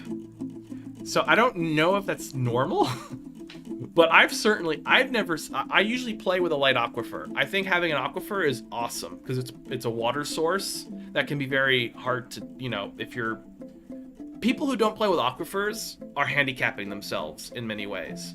Sure, they have more Z levels to play with in an easier time, but having access to water is super useful for not just hospital stuff and drinking in case you run out of good drinks, but also just you get to do all the fluid mechanics. Like, you know, I got a well on my hospital, and this well. Actually, okay, this well is sourced from the river, so never mind. But this okay, this is sourced from the river too. But even if it wasn't, even if this river didn't exist, I could still fill both of these very easily because I have aquifers. This guy right here, I actually did during the winter. I filled it originally with the aquifer on its own. It's a light aquifer, so it's still slow. But anyway, you know, aquifers give you access to water. And you might not have water in many biomes. So like this river is very useful, but if it wasn't here, I'd still be okay because the aquifer would give me water. Anyway, enough about that. What I was originally trying to say. Gosh, oh yeah, city design. So if the aquifer wasn't here, or if it was like thinner, I would probably break this city into chunks and have multiple Z levels of them. But for a sprawling metropolis, which at 150 dwarf pop you know, 3/4 of the way to the default max, I think is a pretty decent size. And I think it's cool to have everything spread out. I think it looks cooler too. It's more interesting to me. It has that kind of messiness of a real place that people live, rather than this like highly regimented, organized structure that I see most people making forts with, which is like, to me, not so, doesn't feel lived in, right? I like the idea that these fortresses are like real places where people actually live. So it's kind of more fun for me to do it that way. Anyway, that's my rant about both aquifers and city planning. Whatever that may be worth. Okay, let's go back to the Hydra. Yeah. I'm losing my voice here.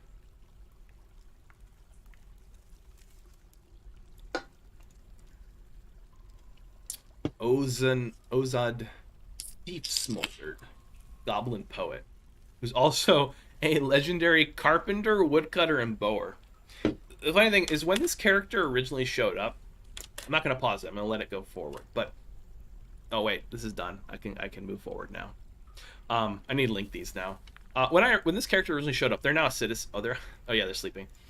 When this character originally showed up, I thought they were a vampire. I really thought they were a vampire because they had 3 legendary skills. Now, again, they're 266 years old. Plenty of time to get those skills. Oh, he's friends with so many people. What a nice guy. Or gal? Gal. What a nice gal. Anyway, when you see a character with lots of legendary skills, you're just like, oh no, are they a vampire? Have they... Just for some reason, the vampires seem very educated. At least the ones I've heard about. I actually haven't had a vampire in the Steam version yet. I kind of want one. Anyway, let's link all of these now. I think we should have the mechanisms still. They're probably just stored somewhere. So what we're gonna do is we're gonna rename these. So this guy is gonna be release the Hydra. That's my release the Hydra lever. This will be my pit floor pit lever. Okay, so this opens this bridge. It opens the floor pit. This guy will be my flood lever. So this lever will flood the dungeon. All right. This lever will drain lever. This drains the dungeon. And the last lever is the dungeon door. Dungeon door. Okay, so this lever will open the door and let us get back into the dungeon if we want to. Okay, so that's why we need 5 levers here. They each do something different. So let's hook these up. Release the Hydra. Hook it up to the Hydra. Floor pit. Link it to the bridge. Flood. We link it to the floodgate. The drain. We link to the drain. And lastly, we link the door, the dungeon door, to the door. Cool. So let's let that go. Yeah, Glaze did fail. I need to fix that at some point. Sword Dwarf has grown attached to his iron shield. If I remember correctly, this means he has a preference. He'll try to pick up the same shield when he goes in his armor. Sparring. Sparring is always good. By the way, if you have soldiers, make sure it's set up correctly so they're sparring. Sparring, I believe, gets them to advance their combat skills much more quicker than if they're doing individual drills. So if you see these guys just doing individual drills, on their own. Let's see if any of them are doing that right now. They still do them normally, so it's not the end of the world if they're doing individual drills. Let's see, any of these guys. Lead, wrestling. Yeah, demonstrations are great. If you see them doing demonstrations or sparring, then watching. He's not doing anything. Watching. All of these guys are... Okay, I don't have a good example here. I think all of sparring... Okay. Sometimes your soldiers, even when they're off duty, will come into the barracks and train on their own, which is usually called individual combat training. And that's fine. You know, they're doing that on their free time. Like, it's okay. But when your dwarves are training, and I think these guys are... Schedule. View monthly schedule. We're in the month of Fell Sight, and yeah, they're in training mode. Okay. When they're training, you want them leading demonstrations, and you want them sparring. Actually, the funny thing is they'll spar their pets, too, which is really hilarious, because you'll sometimes see, like, them sparring their dogs and stuff, or even their pet cats. I had a soldier group that had, like, 10 pet cats, and they would spar with their cats. It was very cute. Sadly, they all died, but it was cute while it lasted. Anyway, that's what you want to see. That's when you want to see your dwarves sparring. That's good. And you want to see them leading demonstrations or participating in demonstrations. This guy's watching it. This guy's watching it. Yeah. If I remember correctly, for a demonstration, there's one teacher and then a bunch of students. By the way, demonstrations also happen in guild halls.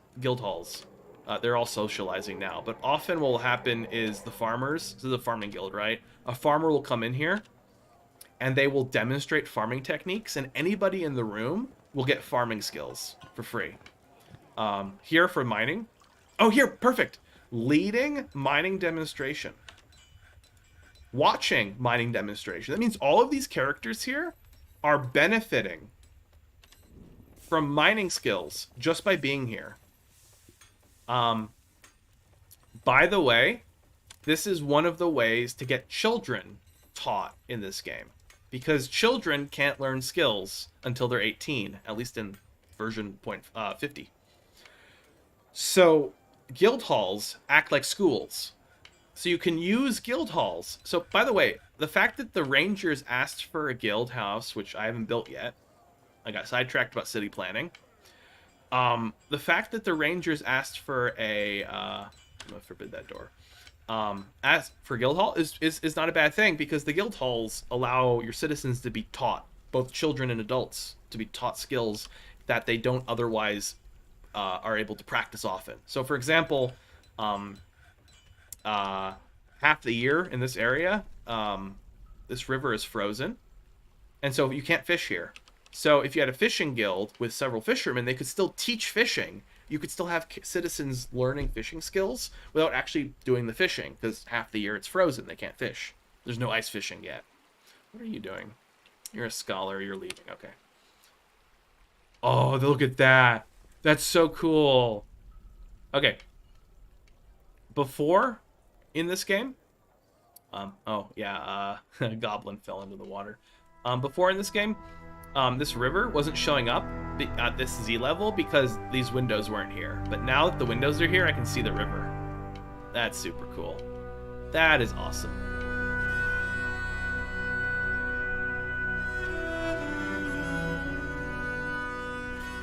Now my dwarves can see the nice river flowing by. Okay. Let's go back. We got...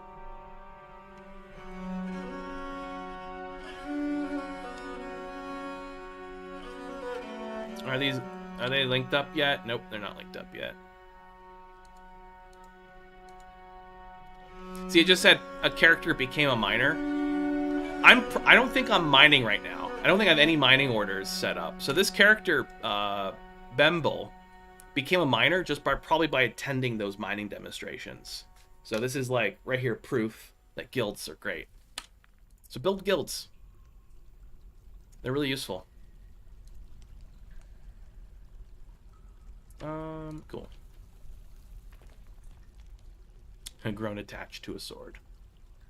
Oh, I ran out of plump helmet seeds. Interesting. I have a lot of seeds, by the way. Wonder what those are. Seeds. Sheets? Seeds? Seeds. Pigtail. Plump helmets. I have plenty of plump helmet. I have over 100. I have 150 of them. Cave wheat. And then seeds for... I might sell all of these. I can't grow these. I don't have a farm above ground. Okay. People coming with the linked levers.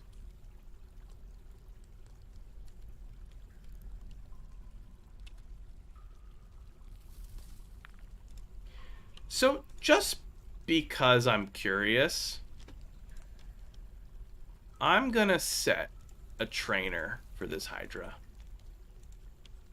Because we're not gonna let the Hydra go. Is Hydra a boy or girl? What kind of Hydra are you? You are a dude. Alright, this Hydra, Gleam of Froth, he feels patient after being confined. Ooh, I like him. He's just waiting to get revenge.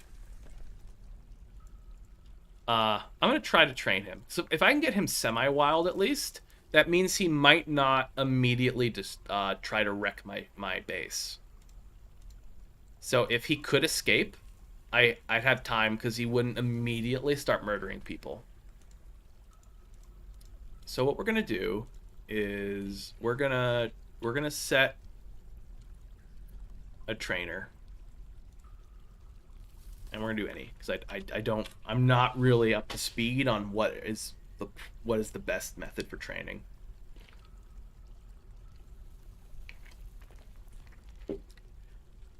And just to make it work, I'm gonna make this an animal training zone. This will be my Hydra school.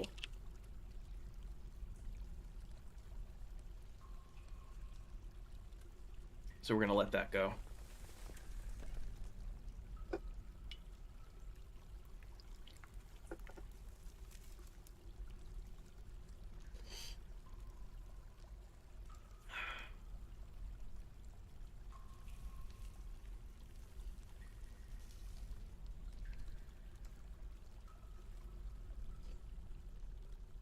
You know, streaming Dwarf Fortress at 2 in the morning on Christmas is probably not bringing in the views. But that's okay. I'm having fun. Even if I am the only one. It's kind of fun to talk through my process here.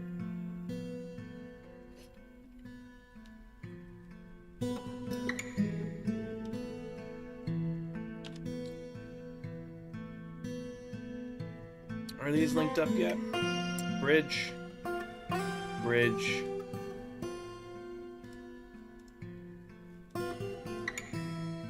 Okay, very cool.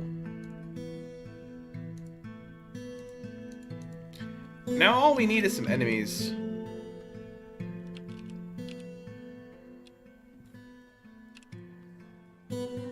Now, we could probably wait. Dizzy. Is this character drunk?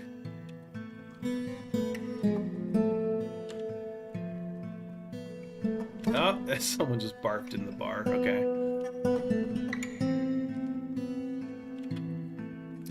I think what I might do is instead of waiting for a friggin', like, goblin invasion, which could take, you know, who knows how long, I'm gonna try to bait some of those bat people. Because if we can capture them... Alright, here's what we're gonna do. We're gonna open up the cavern a little bit farther out. So let's take our miners. And we're gonna dig a little bit out. Because I want to make a trap hallway. And I want to see if I can trap some of the bat people.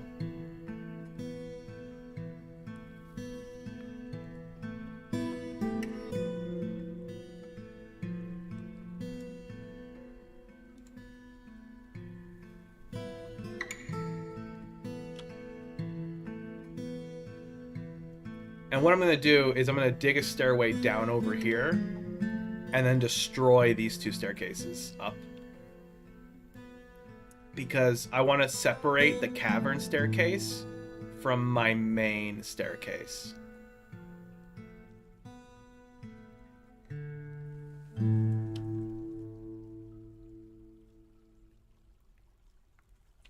Okay. So what we're going to do... Yeah. Let them dig. Ended a mandate, huh? Okay. My poor captain of the guard. I still haven't made him build a room.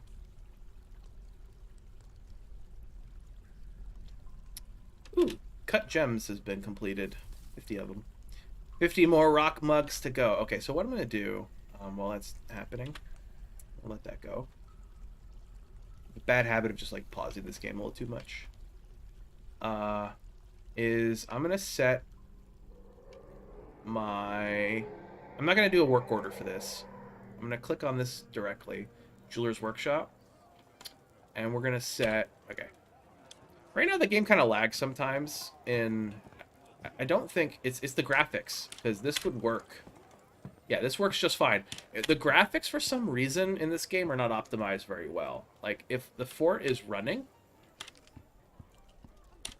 If the fort's running, and I try to click on something, okay, now it works. Okay, that's weird. I find the game much more responsive in ASCII mode, just personally. Yeah, it's harder to work in if you're not used to it.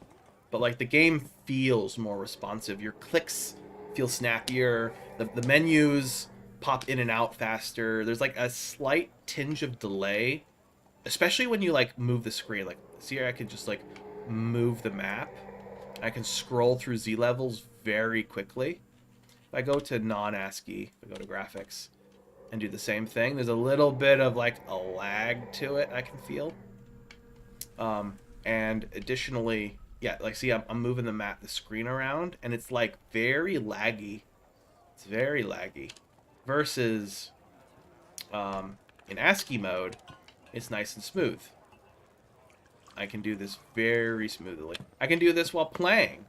You know, I have the game unpaused. It's going, and I can still move. Anyway, this is all to say, ASCII mode runs a lot better than the graphics mode.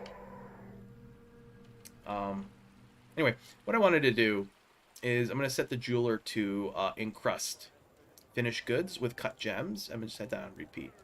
Repeat. So this is going to put gems into all those mugs we made. And so that'll make it more valuable.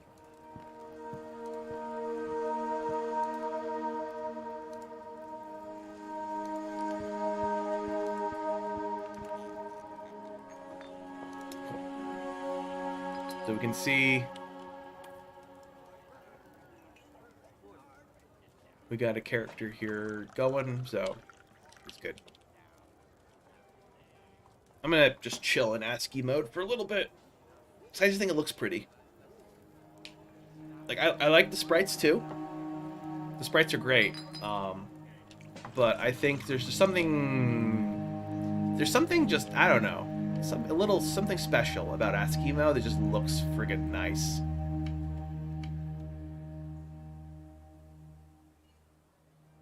Can't quite put my finger on it. There's like a. It looks like a piece of art, almost.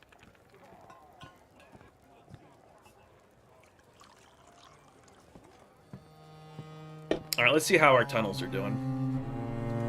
Yeah, our trap tunnel. Cool. I'm gonna go back to graphics mode. So, what we're gonna do is we're gonna build stairs. And I'm going to build them down. We'll make them, I don't know, out of claystone. It's fine.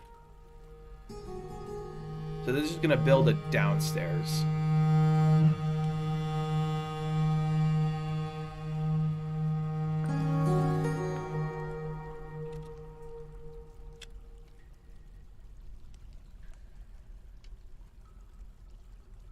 Oh wow, my computational speed's at 62.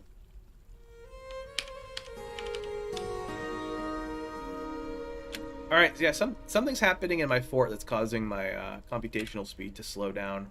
I mean, it's still playable, but I'm wondering if there's something I'm doing. I think what's happening is this freaking temple. This temple and maybe the tavern is probably why my game's slowing down a bit. Because so many people are in this room, they're doing line of sight checks on everybody. Like, they're checking friend and foe status and line of sight constantly. So probably this little temple is probably eating a chunk of my FPS right now. So, one clear way to keep your game going is make sure to separate, keep your dwarves separate, you know, keep them spaced out. Don't clutter them into a single room, like having one temple only for 150 people. Like, I should have temples scattered everywhere in this city, and that might be one of my next projects in this place, is just to build lots of temples and spread them out. Because literally having one temple here is kind of ridiculous. It's bad. It's bad city building on my part. Anyway, let's go back to our trap tunnel. That's the nice thing about this game too, is that there's always something more to do. Always an improvement to make.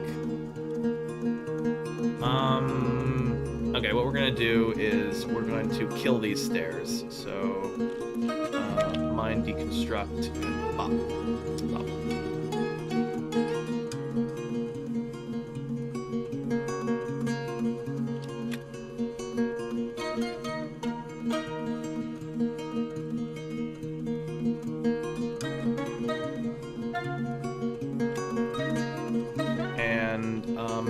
You know, I'm not entirely sure.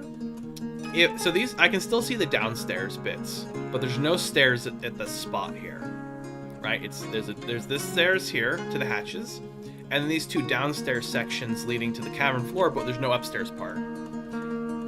I don't know if that means a flying creature can still get through this. So the thing is the bat people never seemed interested in invading me. So I don't think they can, but just in case, I'm gonna build some floors here. So let's just build some floors. Playstone's fine. Also, it worries me a little bit that these sections here also have downstairs portions, but they're not gonna connect anything down here. So I honestly don't know how that works. Like, is the downstairs just counts as a solid wall, or is it a hole? Like, could something fly up through it? I am not entirely sure. Either way, the bat people never seemed to take advantage of that, so I don't think they can, at least. But that's something to keep in mind. I'm not entirely sure how the stairs work. Okay, so here's our trap hallway. Let's fill this thing with traps. So let's build restraints, and no, not restraints. Build traps. T. We want case traps. We want to feed the bat people. So, cages. So my strategy for cage traps is just keep them kind of separated, but like alternate. Oh, okay. 4. I think there's only 4 of these guys. So what I might do is station my military in this hallway, and any of the bats that make it through here, we'll take out with our military. My hope is to capture all 4. I think there's only 4. Yeah, there's 4. There's 4 of them on the map.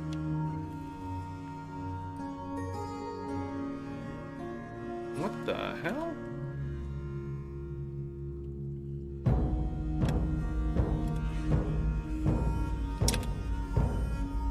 That was weird. The puppy appeared here and then vanished, as if he could still use the stairs. It's a bug. Okay, just to make sure this operation works, I'm gonna deconstruct these particular stairs. So we're gonna do mining deconstruct, and we're gonna get rid of these. We're gonna keep this one though. So what we're gonna do is we're gonna rebuild these stairs. And I'm gonna, I just want them to be only upstairs. All right, so let's build some floors. Sure, closest material.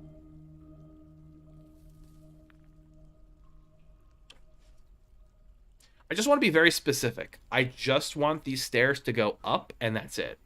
I don't want the risk of anybody using the staircase if they can fly, which these bat people might be able to do.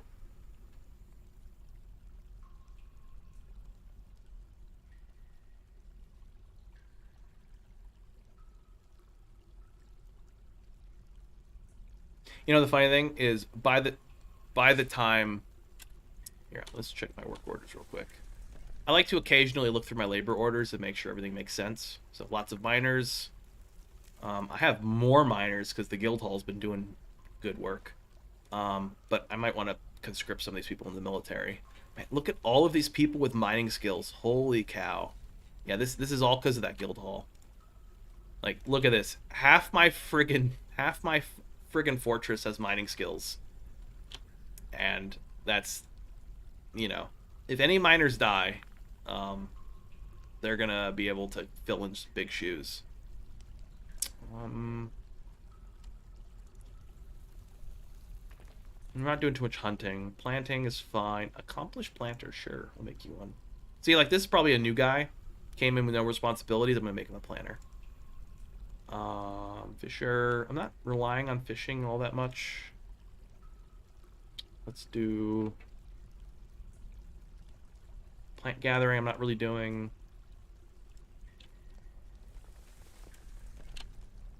It seems to be taking care of itself.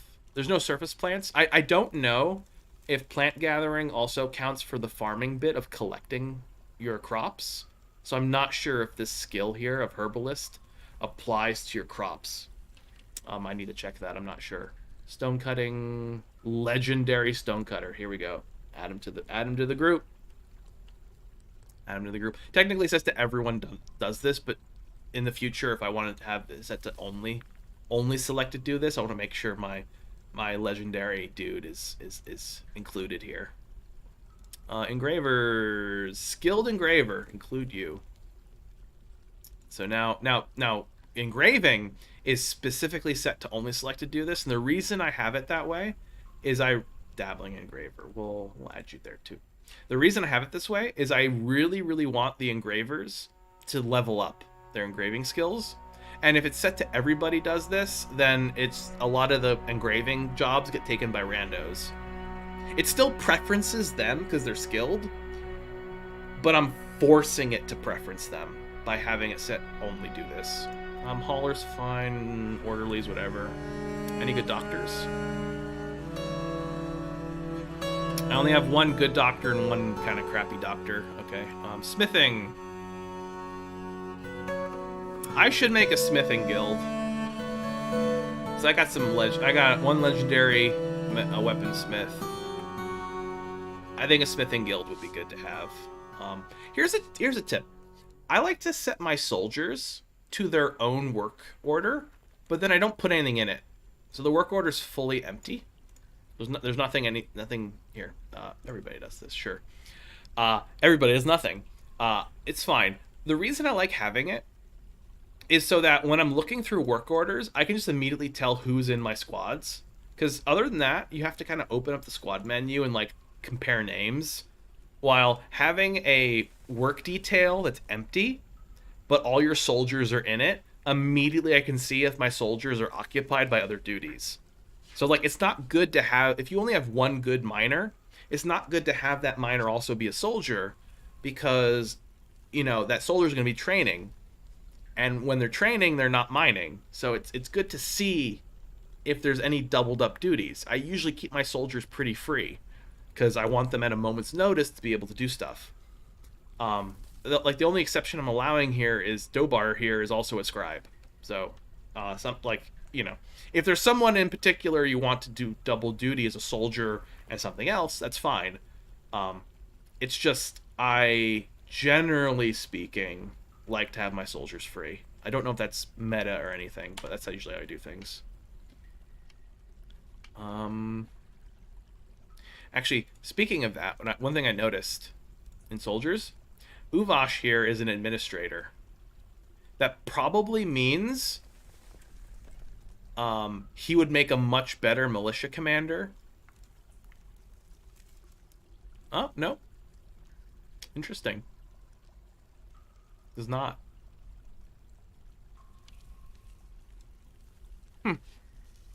Well, in any case, never mind. Yeah, I guess leadership is not necessarily tied to administrative skills. Okay, let's go back to our trap hallway, because we gotta catch some Batmen.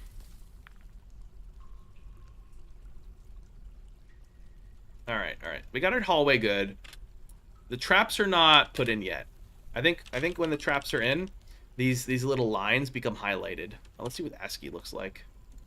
Oh! I fucking knew it. We got goblins. Alright, goblins. Here, let's go back to non-ASCII.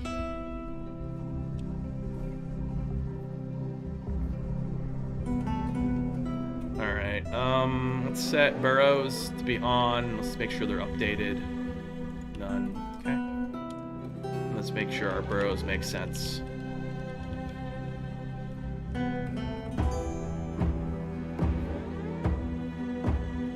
Add. Oh, that was remove. Add. I don't have an emergency bunker burrow. I just have this is my whole base burrow. That's just because, like, for a surface threat, I still want my dwarves to be doing their thing. So if there's any jobs they need to do, I don't want them to be, like, stuck. If need be, I'll make an emergency burrow of, like, oh god, we're all gonna die, burrow. Actually, I don't want this hallway. I don't want any of this in the burrow. But until then, I'm not gonna bother. Oh wait, I do need this part of the burrow though. Add this part. Yeah, because I still want them to build this. All right, petitions. Oh, interesting. Parlay with the Thief of Stopping. They wish to parlay in order to avert a loss of life. First, I want to see how big their army is. Because if they're, like, no big deal... Yeah, there's like 5 of them. The only one's gonna lose a life here is you, buddy. Where are you guys?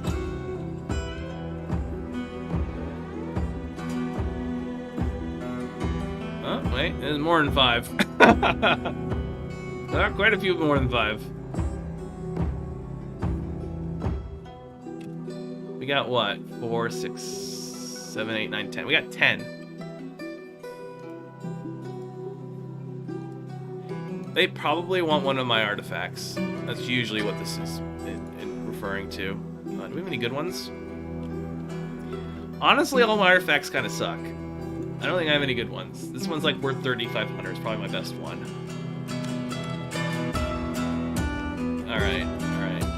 Alright, goblins.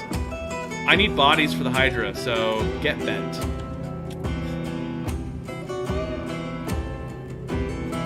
There we go. Come forth. I wish to slay you all. Skilled.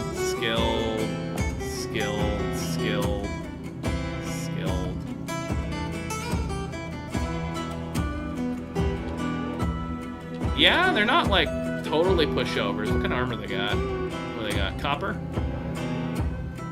some iron, copper weapons, copper, iron, copper, steel great axe. Okay, this is probably the leader, I'm gonna guess. Usually the goblins have a leader, or armies in general. So one of these guys, actually, it's probably this guy. I think he's probably leader. He looks like skilled. Hammerman, social, confident speaker, persuader, intimidator. He's a leader. Poet. Oh, he's a poet.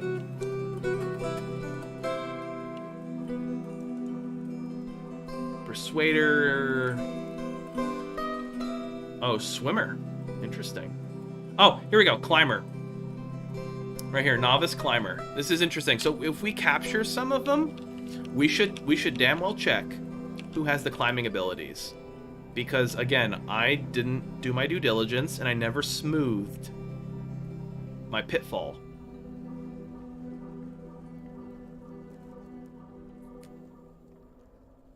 You know, now that I'm thinking about it, while this is happening, I might do some mining here. I should make this drop bigger than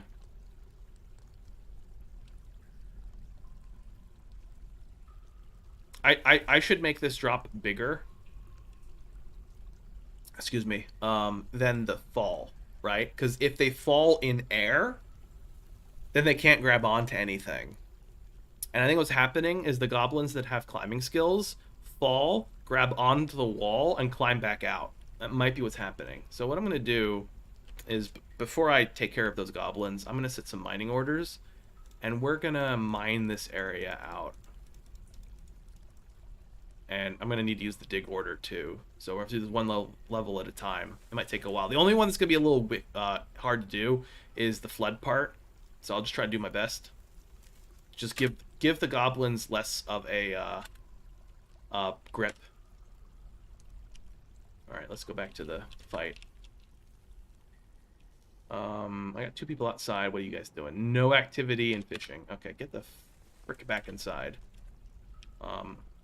Yeah, that's still closed. That's good. Stop fishing! The goblins are coming.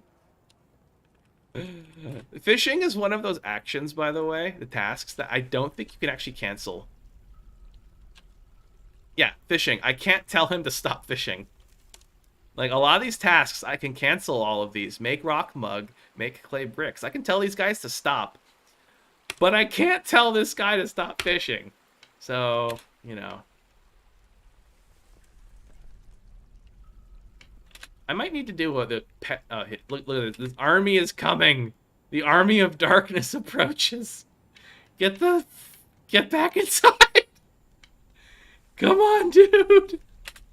Oh boy. All right. What we're gonna do is we're gonna set our army queue, and we're gonna set them to stand put right there. They're gonna gather their forces, and okay, good. He came back inside. Cool.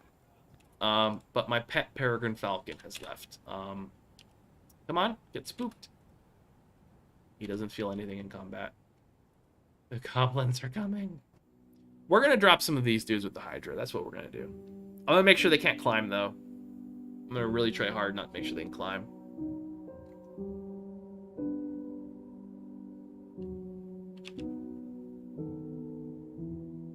Yeah, I can see the cat got scared. Ran away.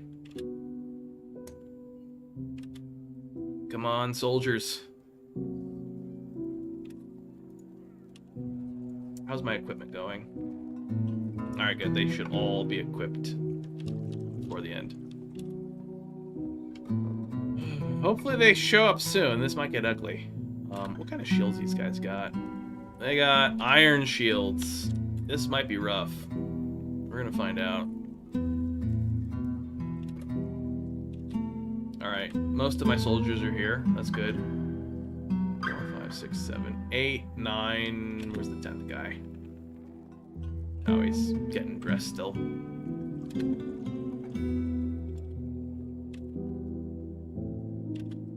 Oh no, my cats. You know what I'm gonna do? I'm gonna go down to the pasture, and I'm gonna pasture all my cats. This is something I sometimes forget to do. You know what? I'm gonna pasture them elsewhere. This will be the cat burrow. Because you can't burrow pets, but you can pasture them. So we'll make this entire rock pile a pasture. And we're gonna just put all the cats in it. All the cats. And maybe the puppies, too. Hunting dog. It's mostly the cats I'm worried about, actually. It's the cats. Yeah, the puppies, too. We'll get the puppies in there. Where are the puppies? And the pet dog. The war dogs I'm going to have, Peregrine Falcon, I'll let him do his own thing. Yeah, get the puppies. Stray puppies. Cat. Pasture mine. I'm curious if he's trained by now. It's been a little bit. Okay, cool. Now all the cats. I don't know why 2 of these cats are. Oh God, no! Don't go out there, cats. Oh, there's one goblin. Run away. Oh, no! Shoot! Don't run out there. Should have forbidden these doors. Come on, guys. Back to squads. Get back. No. Oh. No! I want to trap some of you guys.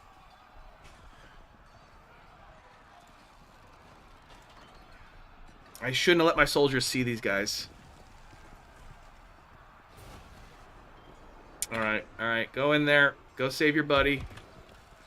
God, he's like soloing them.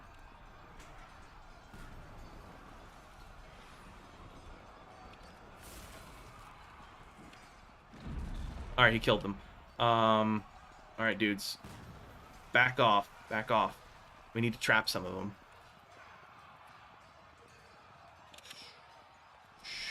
Shoot. Are they on the surface now? Come on. Come on.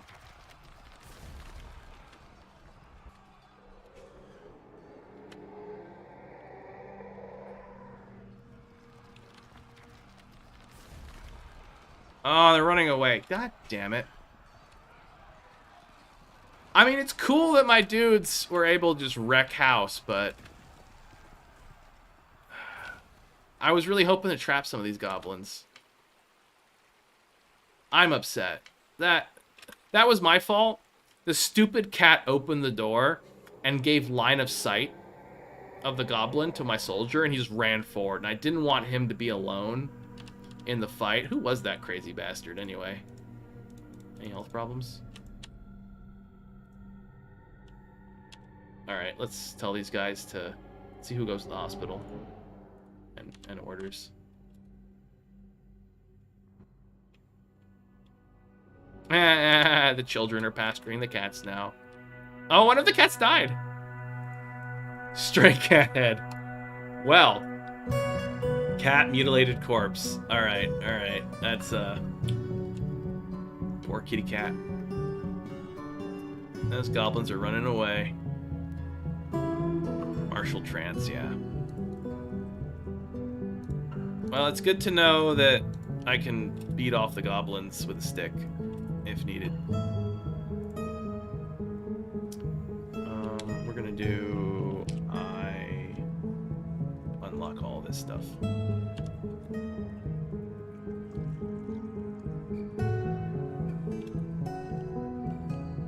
Crafting. Shell. Weapons.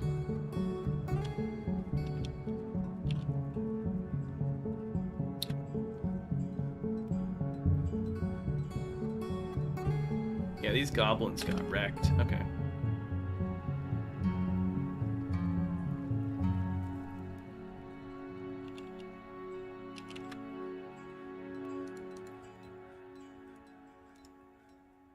Oh?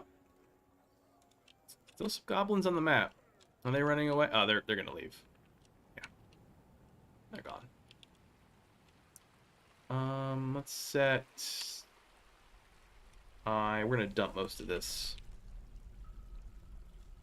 Just set that.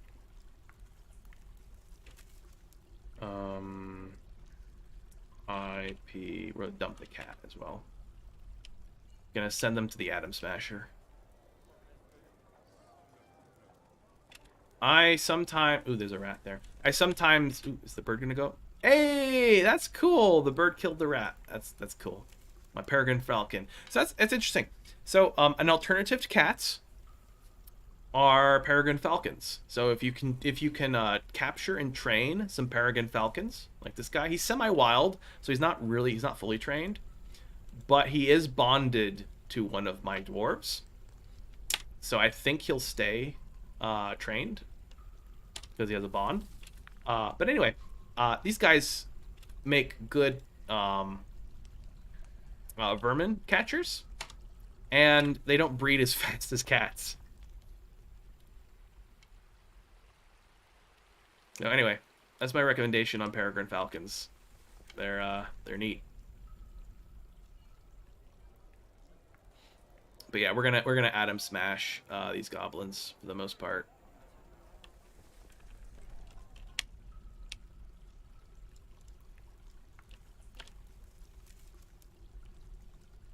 Usually what I do is I unlock everything, and then they're gonna take them to my corpse pile, and then I select everything in the corpse pile and say Atom Smash it.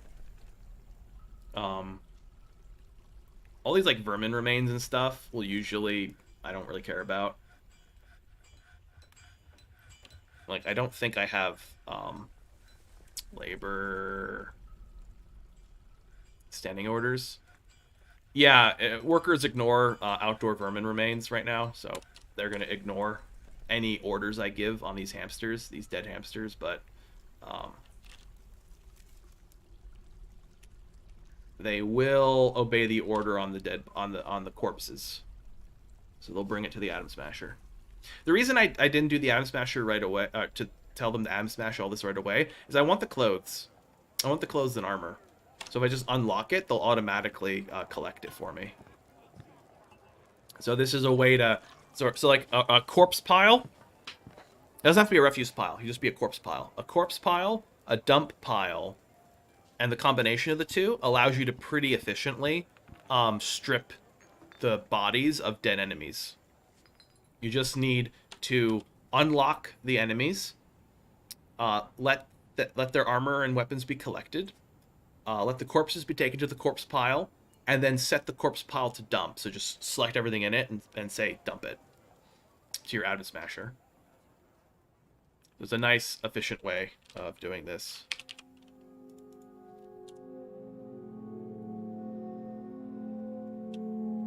And my refuse pile is probably a little too small, which is probably why I have to like do this a few times. Okay, on the bright side, we're feeding our Hydra fresh Batmen instead. So let's go back to our dungeon. Let's keep working on it. Oh, this wasn't part of the burrow, so they never did it. What was the burrow? No, it was. What was this? This was not part of the burrow. Okay. Makes sense. Alright, they'll do that now. I was hoping that'd be done while the burrow was doing its thing. Is that everybody? I think it's everybody Atom Smashed. Helmets. So I capital P. Alright. I don't need the vermin to be dumped or set to dumping. And all the gobbos. So now this is hopefully just a pile. Okay, there's some shelves in here and some bones. But the majority is corpses. And they're corpses I don't need to tomb or immortalize. So, because nobody died. So, pull lever. Atom Smash this.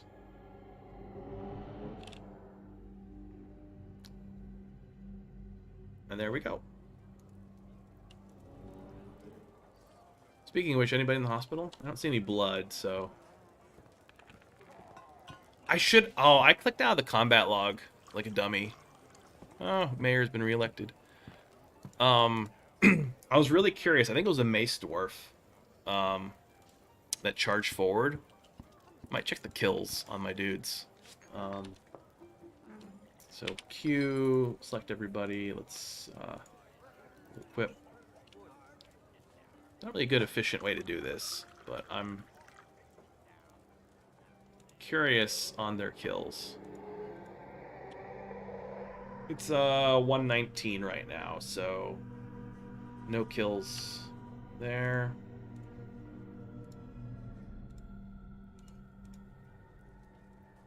Kills but no years, so I don't know if it was them.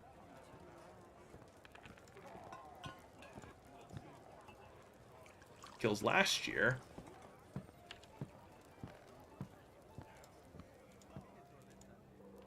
One kill.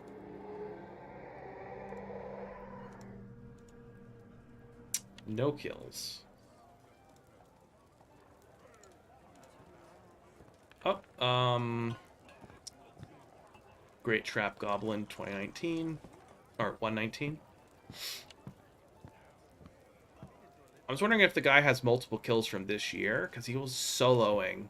Yeah, not this guy. Like, he took out a goblin all on his own, which was pretty metal.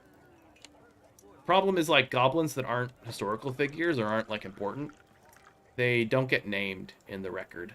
Yeah, so one goblin killed, but if it was an unimportant goblin, then it's not going to specify. Goblin. It's probably a faster way to do this, but... Alright, I think it was Rovad, then. He's the only one that has a named kill from this year. But I don't know if that was the guy who charged. So this is probably the leader. Taming, Great Trap? Let's see, who was he? Taming. Okay, Taming was the, oh, she. She was the, axe. Shouldn't she be Axe Goblin, not Axe Man? And also, it's a woman, so Axe Woman? Anyway, enough about gender naming. But anyway, Taming here, she was the leader. She was the, like, I'm assuming she was the leader of the band. So we probably killed the leader. Unless there was a couple named... All these goblins have names, right? They're all named. But, like, the ones that are notable are historical figures, which means they did something important. While the other ones who just died probably died without doing anything important in life. They're not named. They're not notable. Okay, so let's get back to our trap. Let's check it out. Trap tunnel. On the bright side, the trap tunnel. Okay, now all 4 of these traps are set up. That's good. Okay, I think this will work better because the soldiers will be stationed in this hallway, but there's no way for them to get line of sight by a door opening. So the fact that this is like a switchback is better for our plan.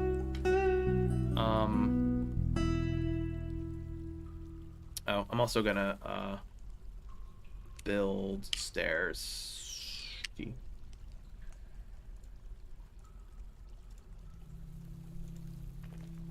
And I'm gonna deconstruct.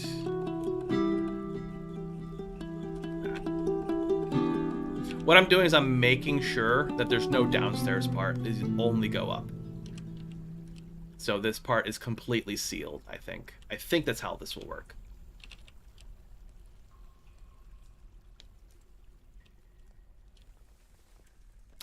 Iron. It made it out of iron. Okay, fine. Whatever. That's what I get for closest material. Floor. Sure.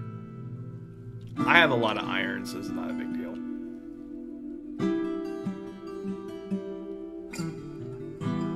Okay, so what we want is... Alright. This is going to build a stair up and finish this project of sealing this area properly. Because it'd be nice to take control of the caverns a bit, because, like, look at all of this magnetite here.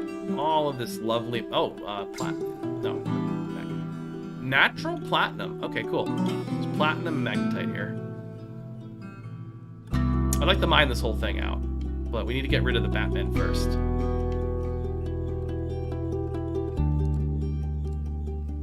Okay. By the way, I hope my voice is coming in on this stream. It'd be very sad if it was just like... talking for 3 hours and nothing was being recorded. I have no idea. Alright, human pike. Ooh! Human pikeman is visiting. Let's check him out. It's the first time I've seen someone who's in a freaking bard. Follow you. Human pikeman. Okay, you can learn more about what this visitor is after they chat with the local. Okay, let's follow him for a little bit. Ooh, a strange mood. Miner has been possessed. Cool. We'll deal with that later.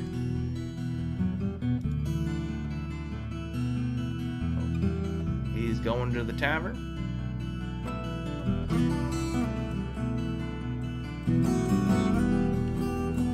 Oh, petitions.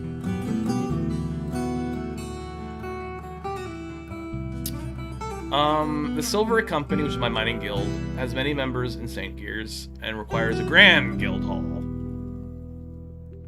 Sure, my miners are bros. They get... That reminds me, I still have to deal with,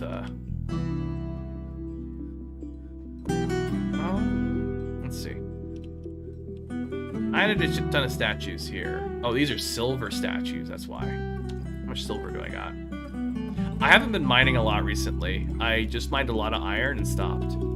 So I have a ton of iron. Well, not like a ton, but a decent amount. No copper, and I have some pearl ash. Sadly, this pearl ash should be made into windows, and I don't have any way to make windows. So what we're gonna do is, yeah, so here's the thing. See how this copper shows up, but it isn't meltable? Like, this is meltable iron. The reason is all of this copper is actually in a building here. My grand staircase has copper walls. So because my grand staircase has copper walls, it shows up in the stocks. So it's still in my inventory. It's just, yeah. Anyway, I don't have any silver, so I noticed there was no silver. How many statues we got, actually? Statues. I have 5 statues available. They're all iron statues. If I put them here, so build furniture and its statues is you. So, all right, stick them there. There we go. Just added some statues.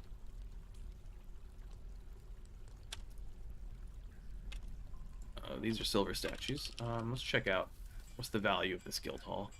This guild hall is worth 3,500.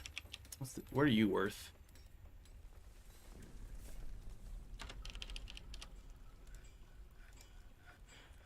Oh, it hasn't been appraised recently. So it says Grand Guild Hall, which means at least 10,000, but it's been appraised at 3,500, and that's because I think the reason that's the case is my brookkeeper or broker, one of these two sucks at their job.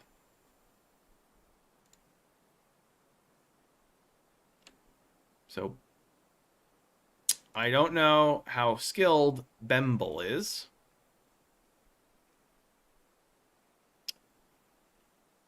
But apparently, he's not great. Broker is Zulgar.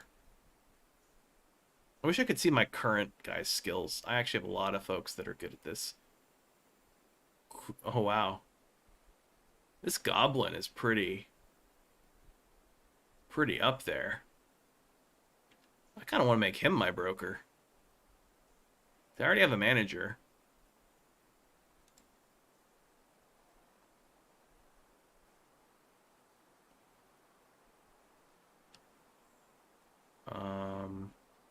I probably should, like, fix this up later.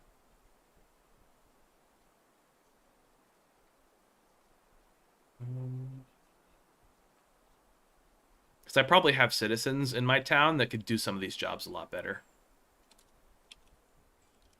Not all these nobles are worth the pomp I give them. Okay. So let's also do some more engraving. So G, and let's engrave around the benches because sure.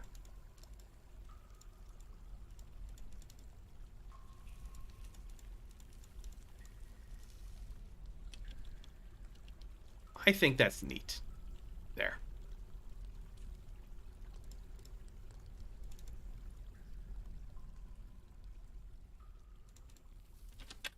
I usually kind of pick like kind of weird decisions. Like here I have like engravings up in Sprite. I don't like just engraving a full floor. Like here I did a checkerboard. Oh, you want to be a citizen. By the way, I'm going to give these rangers a shitty guild somewhere. I promised a guild a while back and never gave it to them. Here will be where your guild will reside. Rangers?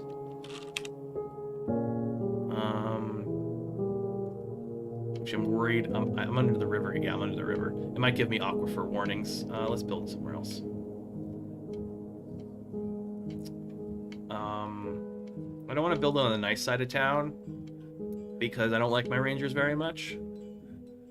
And I also want to make sure every building I build on this side of town is actually built to be improved.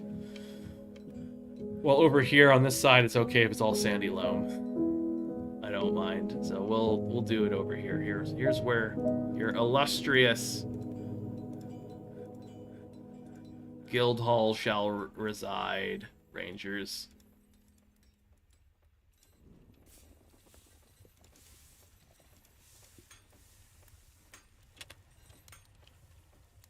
My miners get to that. Engravers are doing their thing. Hopefully that reaches. So even if you can't see the appropriate value, like I'm assuming my appraisers are not doing a good job here. Gosh, I have 27 members of the mining guild. Jeez. It will automatically trigger when it becomes a grand guild hall. So even if I don't know the actual value of this place, I'll know if I reach the mark when it changes. So we do some engravings, we add some statues, maybe a pedestal with a cut gem would be nice. Sure, why not? Build furniture, and it's display, it's Y. Okay. We'll build a pedestal here. Boop. Probably put a nice fancy gem there. Probably have some cut gems that are nice.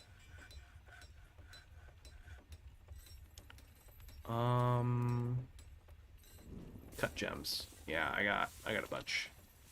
We'll find one worth something.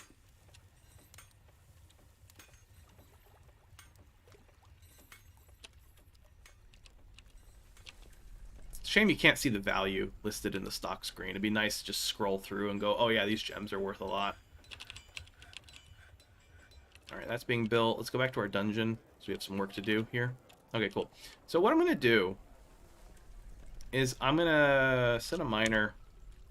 Mine, and they're going to dig down. Get rid of the floor. So I think that'll work.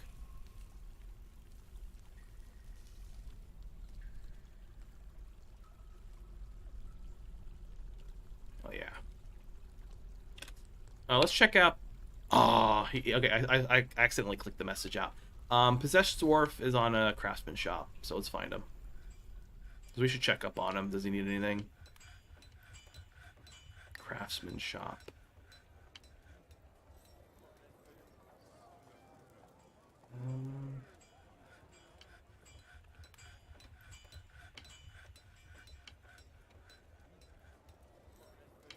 Oh, I don't see him. Am I missing his strange mood? He might be collecting supply. Oh, there he is. Let's follow him. See what he's doing. He's hauling limonite. Okay. Because we want to make sure he gets what he needs. If he's going crazy, we need to, like, wall him in or something. He's still collecting.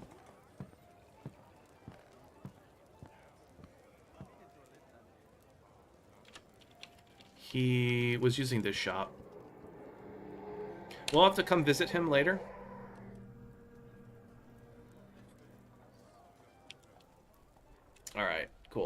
Excellent. Let's dig.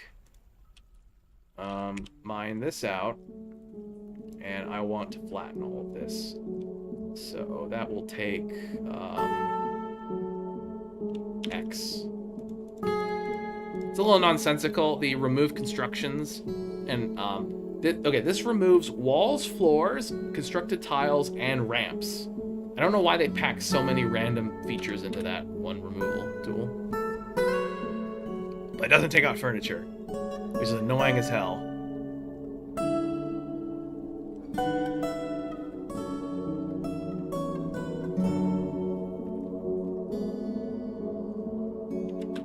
Okay, this is cool. So now this is turning into a proper like drop where they can't grab onto anything. So I think this is a big improvement over what we had before, because now climbing is much more like difficult for them to do. All right, so what we're gonna do is we're also gonna have them. All right, so we're gonna do mining, remove construction, and we're gonna do mining, dig pit, or dig down, do that.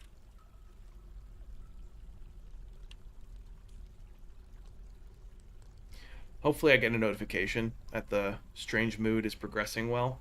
If I don't hear anything for a while, it might mean he's stuck. Okay. And then we also want to dig that.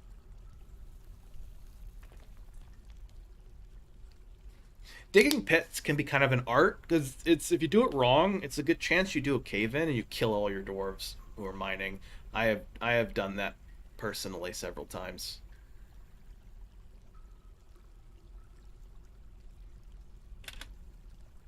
Anthel, okay. Oops. Let's find him. Strange mood, how's he doing? Still collecting things, wow. He's a legendary miner, by the way. So if there's something he can't get, I'm gonna try very hard to like get it to him, because it sucks to lose a legendary character. It's very unfortunate. So we'll check back on him later. We'll keep coming back on him. Let's keep going with our pit. Our pit's doing good. We want mining and deconstruct. Cool. Okay, cool.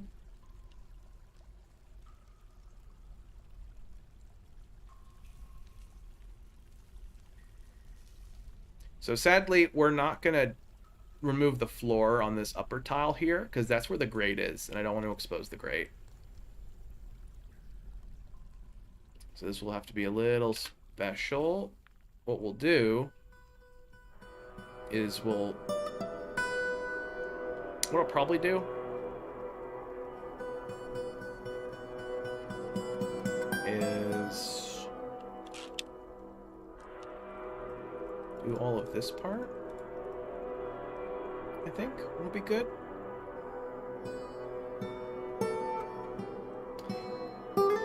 Yeah, the grate wants to block things, so I'm gonna leave this part. Sadly, there'll be a little ledge here, so in principle, a creature might land here and stay up here. And we'll have to figure out a way to hunt them down, but I think this will work.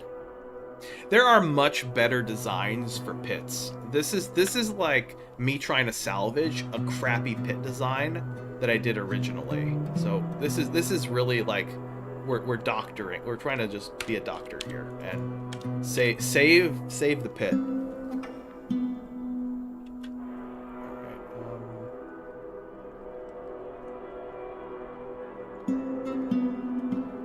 Here we go. Okay.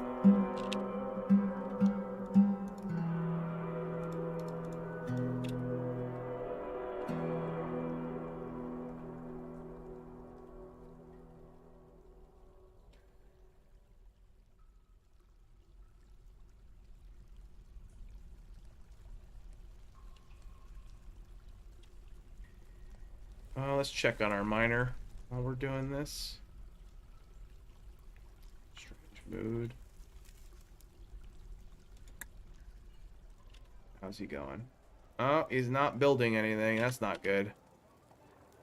Leather, cloth, thread, rough, color, cloth, thread, gem shining. Bones. He needs bones.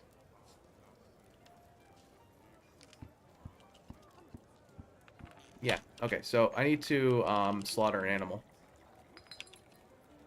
This is why I check, because he's not building his artifact. And that's because he's missing something, which this thing hints here. You can see as he sits in this place brooding, he's muttering what he needs, and you can see he already has most of it. By the way, sometimes he'll mutter something that he already has, and that's fine. And sometimes he'll mutter something that you have, but he hasn't collected yet, and that's also fine, because he's missing something else that was next on his list. So you want to make sure that either what he needs is somewhere around, or what he needs is already, like, in his station. So I think he's stuck on bones. So let's kill... I don't know what's a good creature. We have lots of pigs. Lots of livestock. Who do we want to kill? This llama. I don't like you. I'm going to kill the llama. It'll be cool. Whatever he makes will have llama bones in it. Alright. Just lead the llama to the butchers. Do. Wait, did I miss something? Where'd the llama go?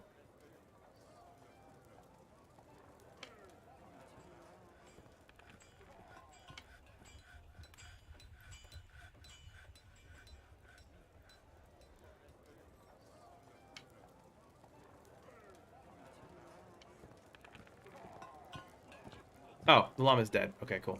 I just missed it. And hopefully... Yep, okay, he's on his way. Look at that. He's on to collect the bones. We're going to make sure that the bones is the last thing he needs. I think that'll be good. Alright. He took 18 llama bones. Good God. Dude really needs a lot of bones. What the hell is he making? Oh, he has something more? Okay, so interestingly enough, bones was not the last thing on his list, but it was something still available. So he... What's he doing? It's like wandering around. Thread, maybe? I'm not sure. Cloth. Okay, so interestingly enough, he didn't collect cloth, even though we had cloth.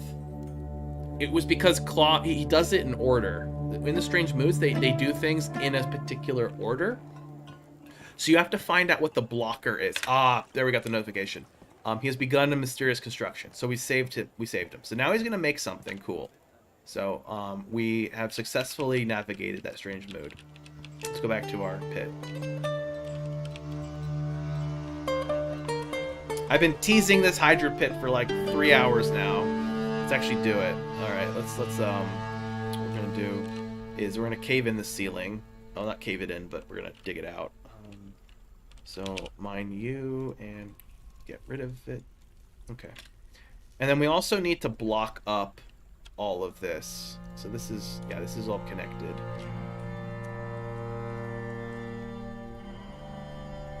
So we're gonna build.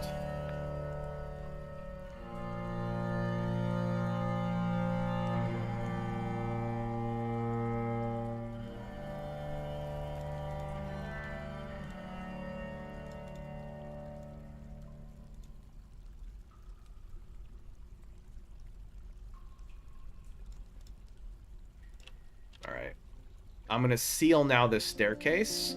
So now when something falls down here, it will hopefully fall straight through. And the only way he could get up, they could maybe hit this ledge. It's the only thing. What I'm going to do is probably not put the cages near that side. I'll probably redo the drop.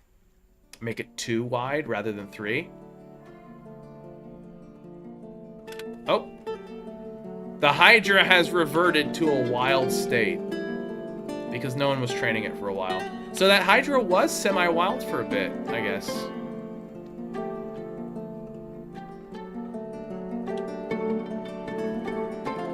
Interesting. Yeah, he's not listed under livestock. So what? I'm gonna try training him again. Sure, any trainer.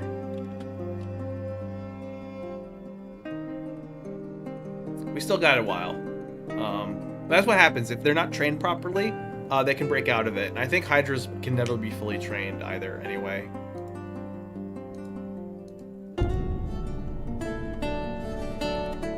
Okay. Cool. Yeah, my glazed pottery industry still bugged. Oh, he's training. Taming the Hydra. And he stops. Okay, did the Hydra get trained?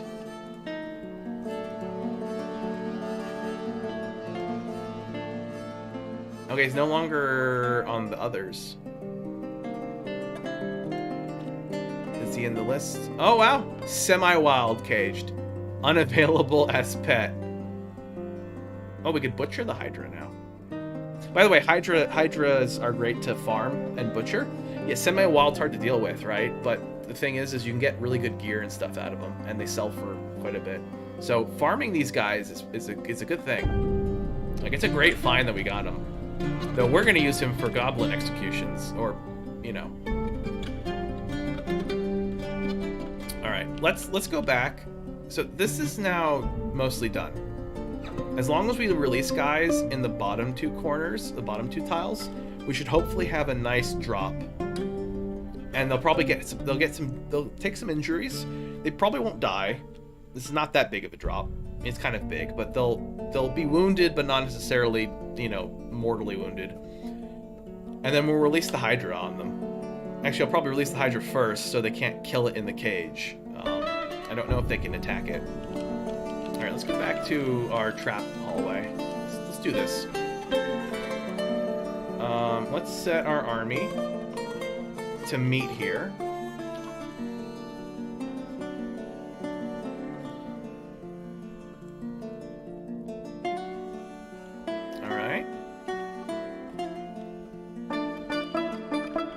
I'm gonna wait for a couple more soldiers to show up, and then I will unforbid the bottom part, and we'll see if we can capture some bat people. Ooh. A limonite quern. Let's take a look at this thing. The scarlet skirts of cloistering. Oh, there's an innuendo in that. Alright, let's read this thing. This is a limonite quern. All craft dwarfship is of the highest quality. It is encircled with bands of horse leather, square-cut blue jades, and alpaca wool. This object menaces with spikes of limonite and pigtail. On the item is an image of a pair cut gems in limonite. On the item is an image of 2 emerald cut gems in pink. I like how it's gems, images of gems cut in other gems. Like, it's supposed to be a gem, but he didn't have it.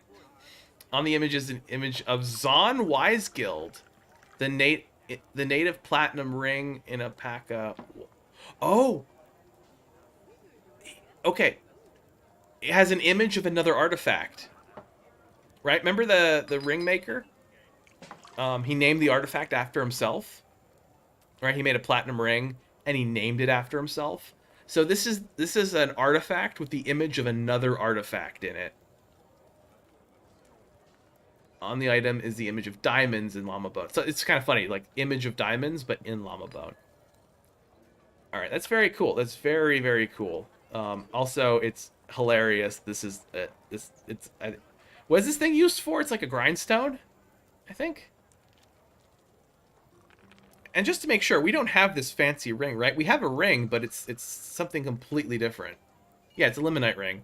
Yeah, there's a platinum ring somewhere in the game world that's super famous. The guy who made the is some dude barfing in the hallways. Okay. Or is it the dog? Winded. Yeah, there's some platinum ring that's now getting a reputation that people are making artifacts about an artifact. It's kind of great. Also, there is fish in my well. There are salmon in my hospital well. How did they get in there? This thing's closed on a... There's a floodgate closing this off. How the hell did they get in here? Are they just stuck in there? Okay. I should put this as a fishing spot, maybe. Catch some salmon. Okay. Let's go back to our pit. Oh, no. The pit's done. The pit's actually done. What we want is we need to capture things, which is what we were doing. Let's capture things. Okay, where are my soldiers? Show up, you lazy bums. There we go. Oh, one's going somewhere else. Alright, when there's like 5 of them here. Alright, there we go. That's enough. Let's unforbid these. Alright. If this goes well, what should happen is the bat people should start coming. The bat people have been very patient. These dudes have been chilling here for years, waiting to get into my base. Where are they? There we go. Batman, and 3 bat women. Let's follow them. They not coming? Oh, somebody's coming.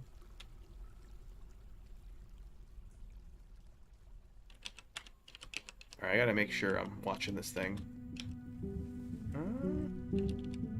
Okay. Oh, what the hell? No, stop collecting webs. No. Oh, no. No. Big mistake. Burrows, people. Burrows. Yeah, get the fuck back to your burrow. Oh, who went down? I saw a human went down. Who the hell's down there? Oh, come on. Get back in. Oh, he's running away. Oh, my falcon's down here. Why is my falcon in the caverns? No, come back, falcon. You've been... Oh, Lord.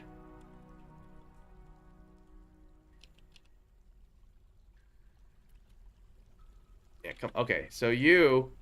My elf poet idiot. No, what are you doing? No, the burrow is on. What is this madness? Burrow, and you're not supposed to collect anything. Are you important? Do I care about you?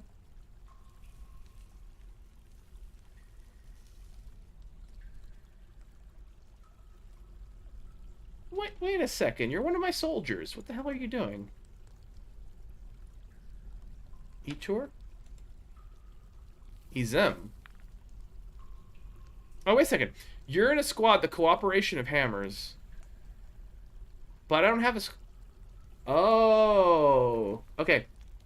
Interestingly enough, this character is one of my soldiers from a different fort. Yet they're in this fort now. So, that's interesting. Yeah, spring 1113, that's before this fort was made. So, they were clearly in one of my forts before. Anyway, what the hell are they doing? No, don't go down here. What are you doing? Cave spider remain? No.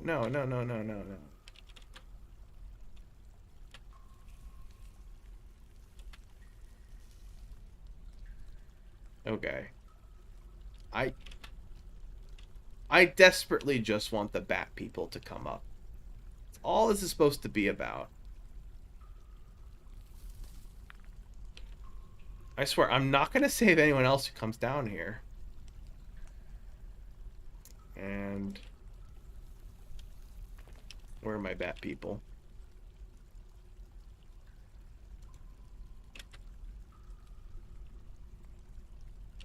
Do they not realize that this is open?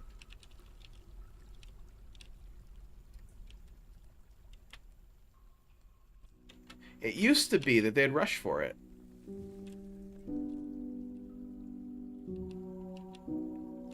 Like, he's not moving.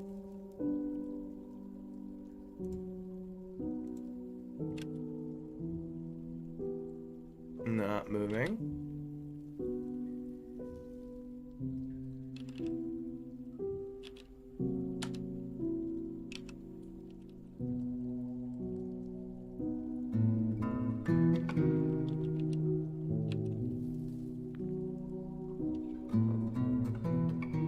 See, I'm a simple man. I just want to see my Hydras. Oh, what the hell? Cavern dwellers, send them back to the darkness. Oh, holy shit. Oh, my falcon's fighting one. Run away, falcon. Running the wrong way.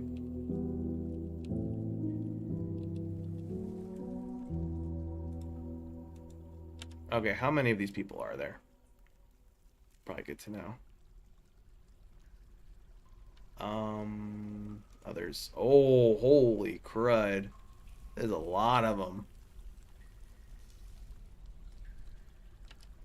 Okay.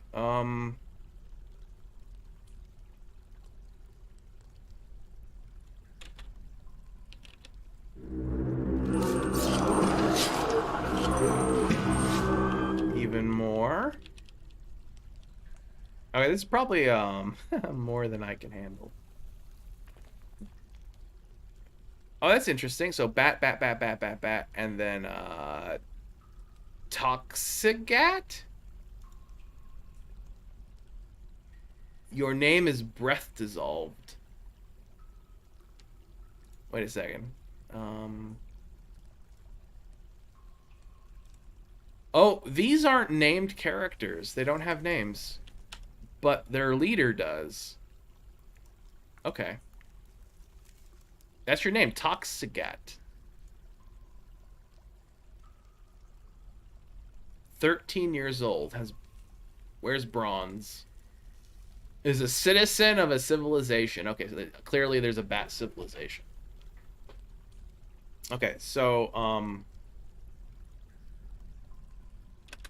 are any of these people heading for my entrance? They're kind of all over the caverns. It's kind of everywhere.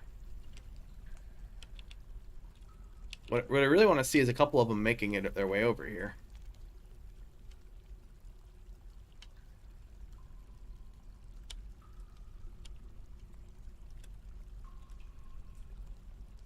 Okay, cavern dwellers. Yeah, that's fine. Visiting bard. That's all good. Oh, that's probably a good thing to do with that quern. Put it on the pedestal I had. Let's go back to that pedestal. There we go. Mining guild needs an item, right?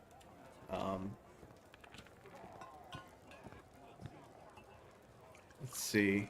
I'm not sure what this thing was called. Quern? Querns. Yes. Put the quern on the pedestal. I hope I'm saying that right. Oh, Peregrine Falcon died. That is sad. This Peregrine Falcon was a great... Oh, no. Forbid that. Forbid that. That's forbidden. No jobs to come down here for that. It's a shame it isn't a named... Oh, yep. All right. Yep. Here comes the... Go the hell back. Hauling more cave spider remains. Why?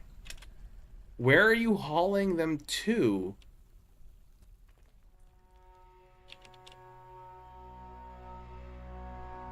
You're hauling them all the way to the refuse pile? Oh, we gotta like disavow some labor orders here. Standing orders. Refuse. Workers ignore outdoor refuse. Workers ignore refuse. Actually, siege isn't forbidding. We're gonna do ignore refuse for now, because I don't know why that keeps happening. What are you doing?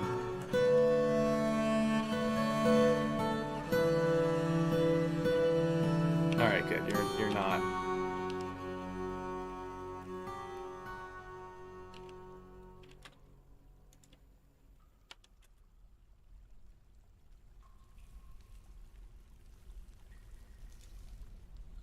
Goodness gracious. Well, if there's a way to get these dudes to show up. Where are they even chilling? Where are they?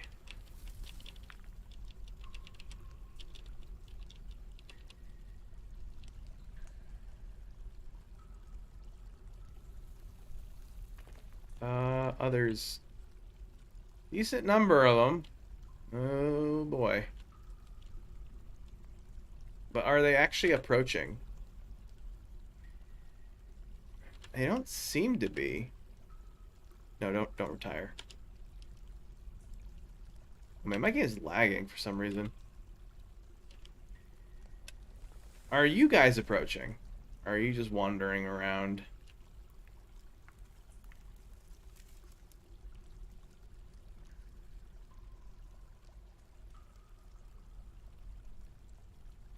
They are just wandering around.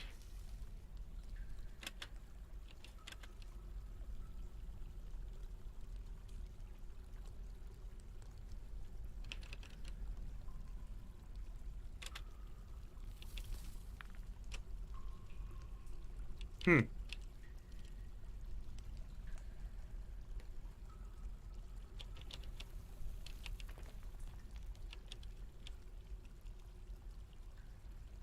Alright, okay. I'm getting impatient. We're throwing...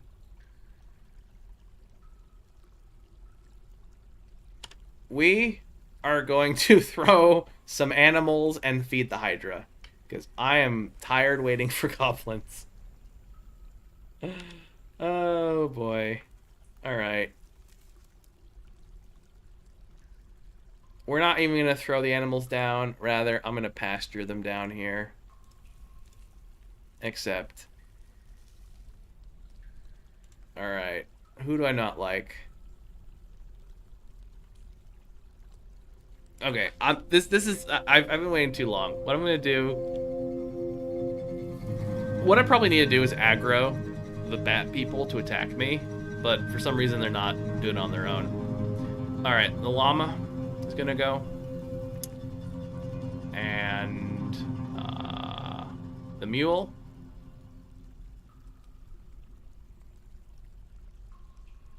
And this horse. This baby horse.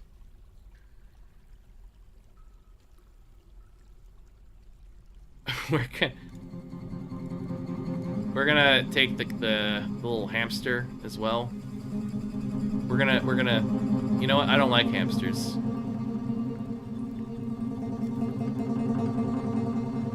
I don't like this hamster. How about that? This donkey. Okay. We're gonna pasture them down there. And what's gonna happen is he's probably semi-wild. He probably won't attack.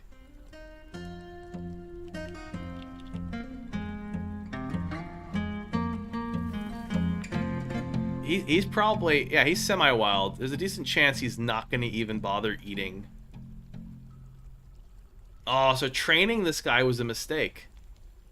Because he'll probably not attack my animals.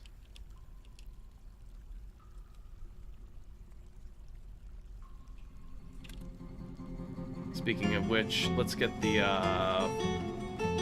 drain. Let's close this.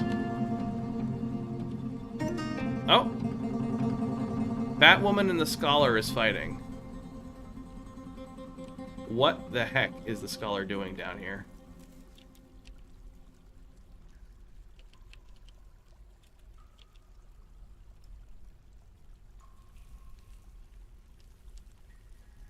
What's his name? Scholar Ism. Is he one of my citizens?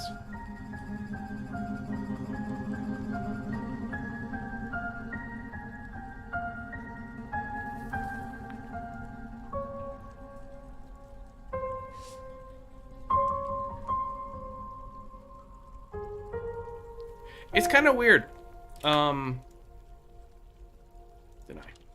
I have the burrow set to be on.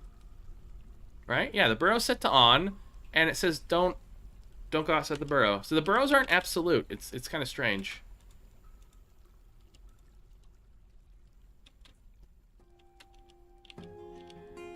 Hopefully there's no one else down here. I'm forbidding these doors now. Alright, soldiers.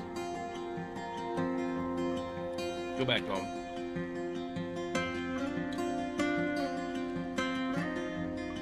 Oh, wait.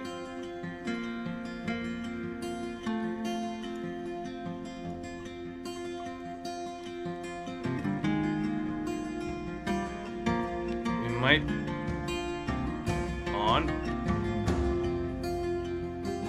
Might have some customers. Oh my god. Come on. Come on, you little bats.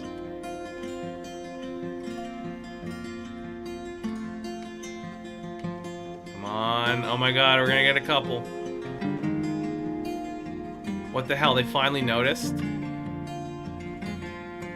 god. Alright. Oh, it's closed. Okay, so what I'm gonna do is... let's build some doors.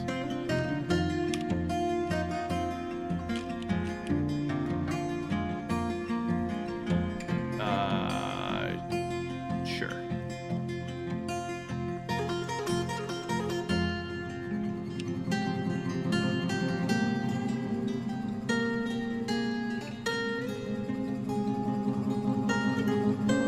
Captured. Okay, cool. Okay. I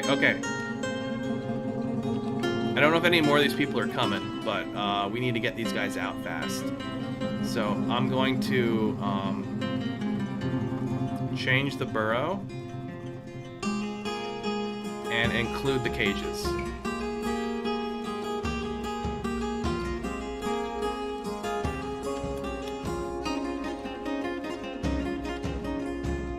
Yes, they're taking them. Cool.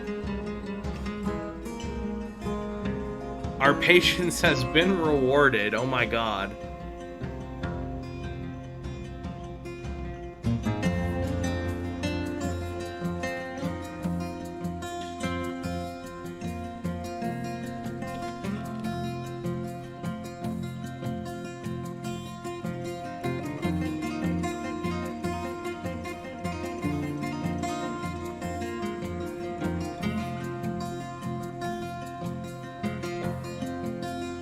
Migrants have arrived. How lovely. I'm gonna ignore that for now.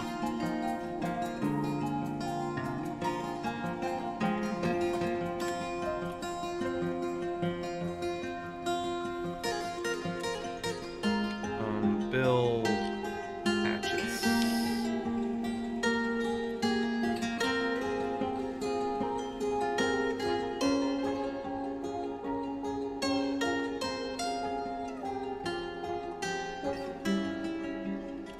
I can't believe they finally fell for it. Finally. Okay, so we don't... You know what? For the added carnage, I'm leaving the animals down there. Those animals should have, you know, known better. Pull lever.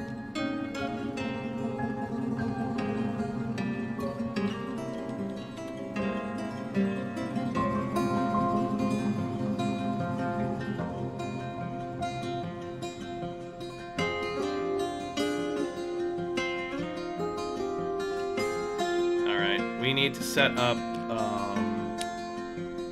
restraints, cages, select. We need to use our... Oh, that one's not in pile yet.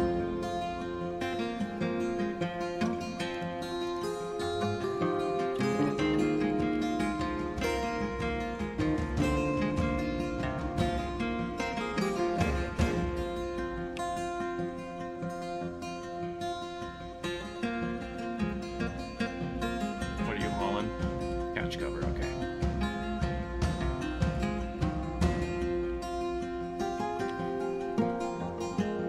I'm gonna forbid these doors again. Alright. Cool. Thank you, small child, 4 years old. Okay, let's go back to our pit.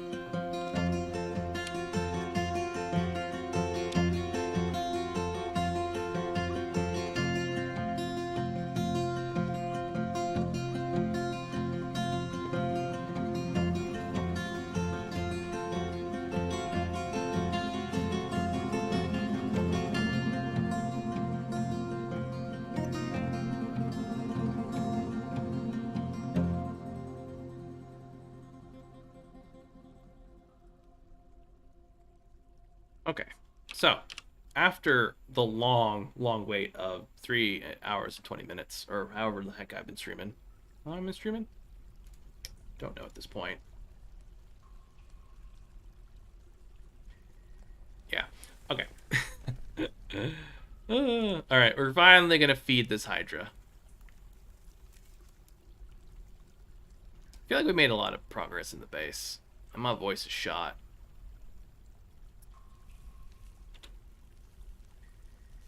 Alright, we have a pit.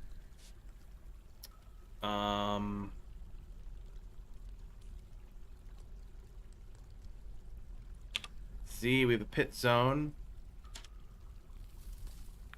In fact, let's change the zone a little bit.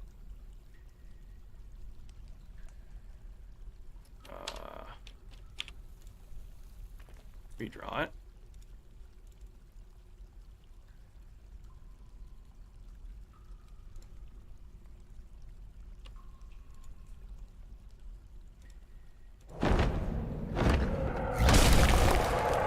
Ooh, this is cool.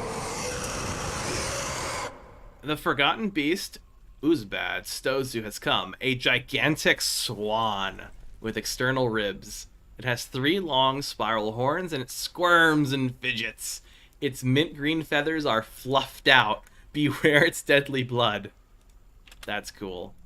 Alright. I think we don't have to worry about that whatsoever.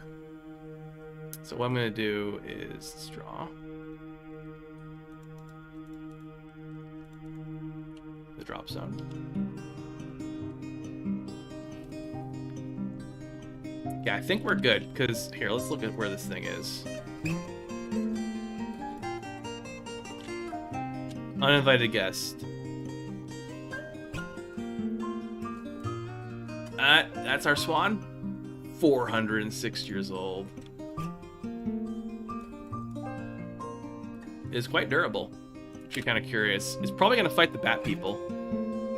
Oh, it's fighting the bat people. It's just wrecking the bat people. Oh, man. Oh, wow. It died! The bat people killed it.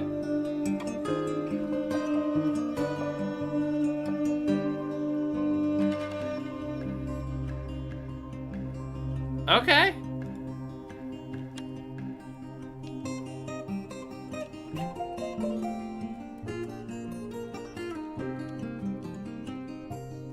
Well, that was that Forgotten Beast was well, okay. Oh good, the Guildhall agreement was satisfied.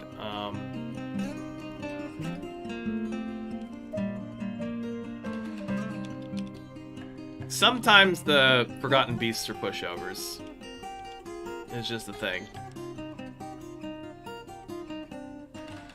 Alright. Let's see how our pit's doing. We're still waiting. Oh, you're bringing the cage?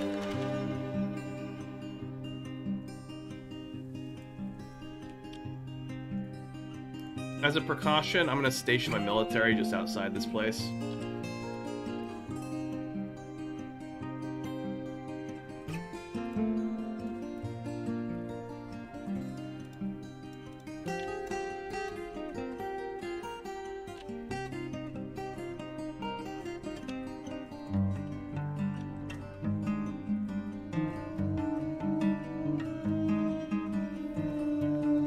Alright, before I do this, I'm just gonna check real quick how the drop zones work. So pit zone, pit.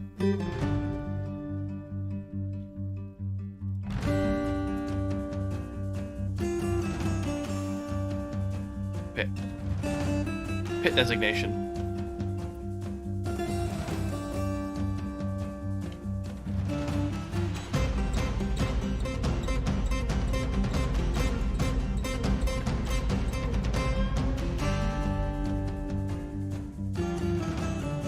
Oh, okay. Trace the pit zone directly over the open space. Ground tiles are not used to determine zones. Okay. Oh, here we go. The pit is placed on top of the open space, not on the ground adjacent to it. Okay, that might be why I was having problems. So, that's what we're gonna do. We're gonna redraw this zone to only have the pit part. Okay, accept. Alright, we're gonna drop the Batwoman. Actually, no, we're gonna release the Hydra first. So, we're gonna pull the lever and release the Hydra. Oop, okay, cool. And then we're going to take the pit zone and add a creature to it. And we're going to add the Batwoman first. We're going to do one at a time. Hopefully one of these work. Alright. Hopefully this human bard is assigned to... Yep, okay, he's going to do it. Is the Hydra out? The Hydra's out. The Hydra is not attacking the animals. That is because we trained the Hydra. This...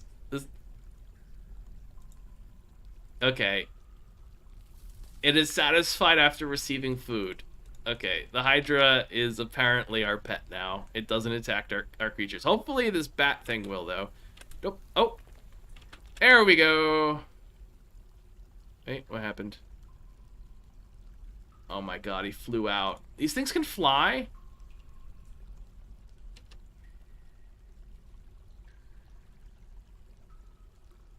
These things can friggin' fly? Oh my god, okay. Soldiers. Murder this thing. Confirm target.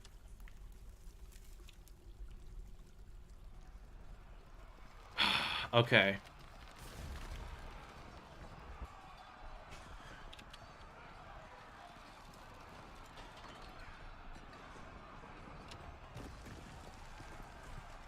What we need is... Okay, what I'm going to try to do with our last one...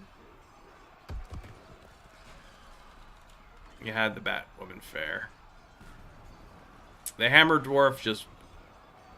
wrecked her. Okay. Is she dead? Yeah. Okay. Let's try this again. What I'm going to do... is... I'm going to assign the pit drop thing one more time. And at the same time, I'm going to pull the lever. And we'll see how the ordering of this goes.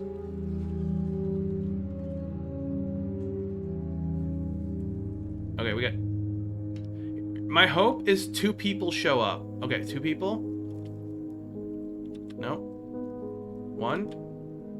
No, he's pulling the lever. What are you doing? Oh, no, you're gonna...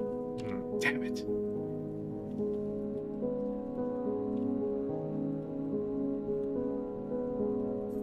Frick, it closed.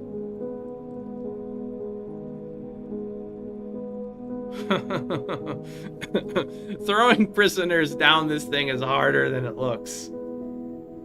This friggin'... Okay, military. I need my military. Come kill the bat thing. Hold on, I need confirm target. Kill bat spearman. Oh! No, he fell down! He fell down, but he can fly. Okay, wait a second, wait a second. Oh, did my miner throw... Oh.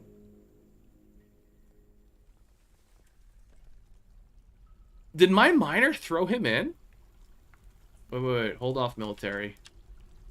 But he's flying now. The donkeys are scared. Okay. Wait, let's look at the combat log. The donkey is fighting. Oh. The Batman is attacking the donkey. How lovely. The Batman is fighting. No, he did fall in. Okay. He's hostile to the... Weird. Oh, he's like flying. He's killing the donkey. Oh, he's really wrecking that donkey. Oh. Oh. I should have slowed this down.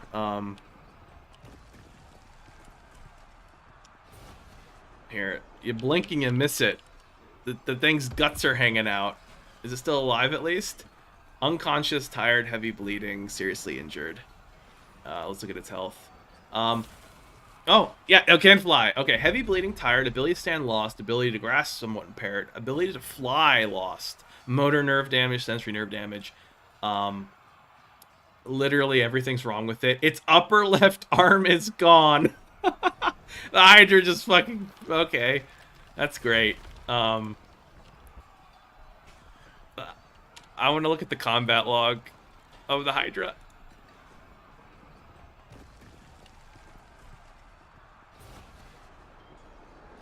Wait, let's look at the Batman Spearman fighting log.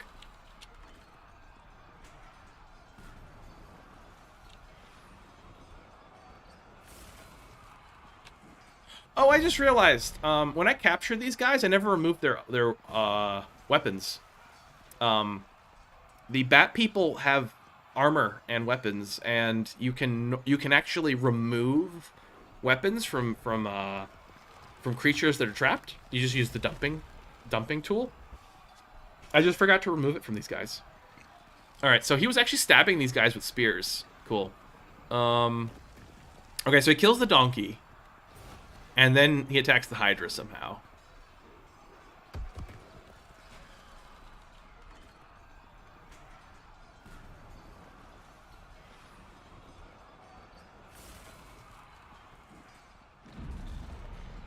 All right, man, he really messes this donkey up. All right, here we go. The Batman stabs this mule. The Hydra attacks the Batman, but the Batman. Hydra attacks Batman, but he jumps away. Wow, okay, he bites him and shatters his ribs. He bites his toe and tearing apart the fat. Artery is opened. Knee is split into gore. Alright, this is probably where he bites his leg off. So here's what I'm imagining. The Batman was flying above the Hydra, and the Hydra just bit his leg off. That seems to be what happened. The Hydra bites the Batman on the lower body. Yeah, he's flying up, and the Hydra's biting up. That's pretty cool. Tearing apart the kidney. Upper leg, tearing apart the muscle. The Batman gives into the pain. Batman would never give into the pain. Oh, he loses his spear. The Hydra bites the Batman in the lower arm, and the severed part flies away in an arc. Oh wow, he bites his lower arm, so he bit his hand off, and then bit like his upper arm off. All right, let's move this forward and see what the Hydra. Okay, he kills him. Oh lord. Oh lord. What is this pit I have? Donkeys? I have alpacas and a Hydra. Oh man. What is this? What is this even? Here, let's look at let's look at his final moments. Okay, so after biting his arm off in 2 bites, he then bites his head off. Okay, so he decapitates. Yeah. Lower left arm, upper left arm. Where's his head? Oh, his head's here. No, stray donkey. Yeah, spearman head. Okay, cool. Yep. So the Hydra bit his hand off, bit the rest of his arm off, and then bit his head off. That is gnarly. That is absolutely gnarly. This thing's a beast. I mean, it is. It's a mega beast.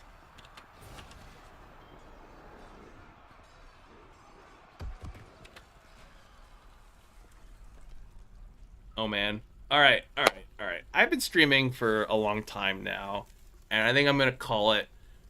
We spent way too long trying to execute a prisoner with this Hydra, and a lot of it was me mucking around doing other busy work in the base. But I am happy that we finally did this. This made me happy. This brought joy to my heart to see this Batman torn limb from limb by a Hydra. That is excellent stuff. Oh my, how many kill? Oh my god. Oh, I didn't even look at the Hydra's kills. This Hydra has 35 notable kills. Tons of dwarfs, humans, goblins, elves. Goodness gracious. 94 other kills. In Paint Mountains? Paddle Ancient? Like, this Hydra's been around. Well, let's look at the years here. The Hydra has been killing people since at least the year 11, and the last notable kill was in the year 84, so that was like 40 years ago. So either the Hydra hasn't killed anyone since, or hasn't just killed anyone notable. But man, this thing's killed horses, llamas, gooses, beak dogs.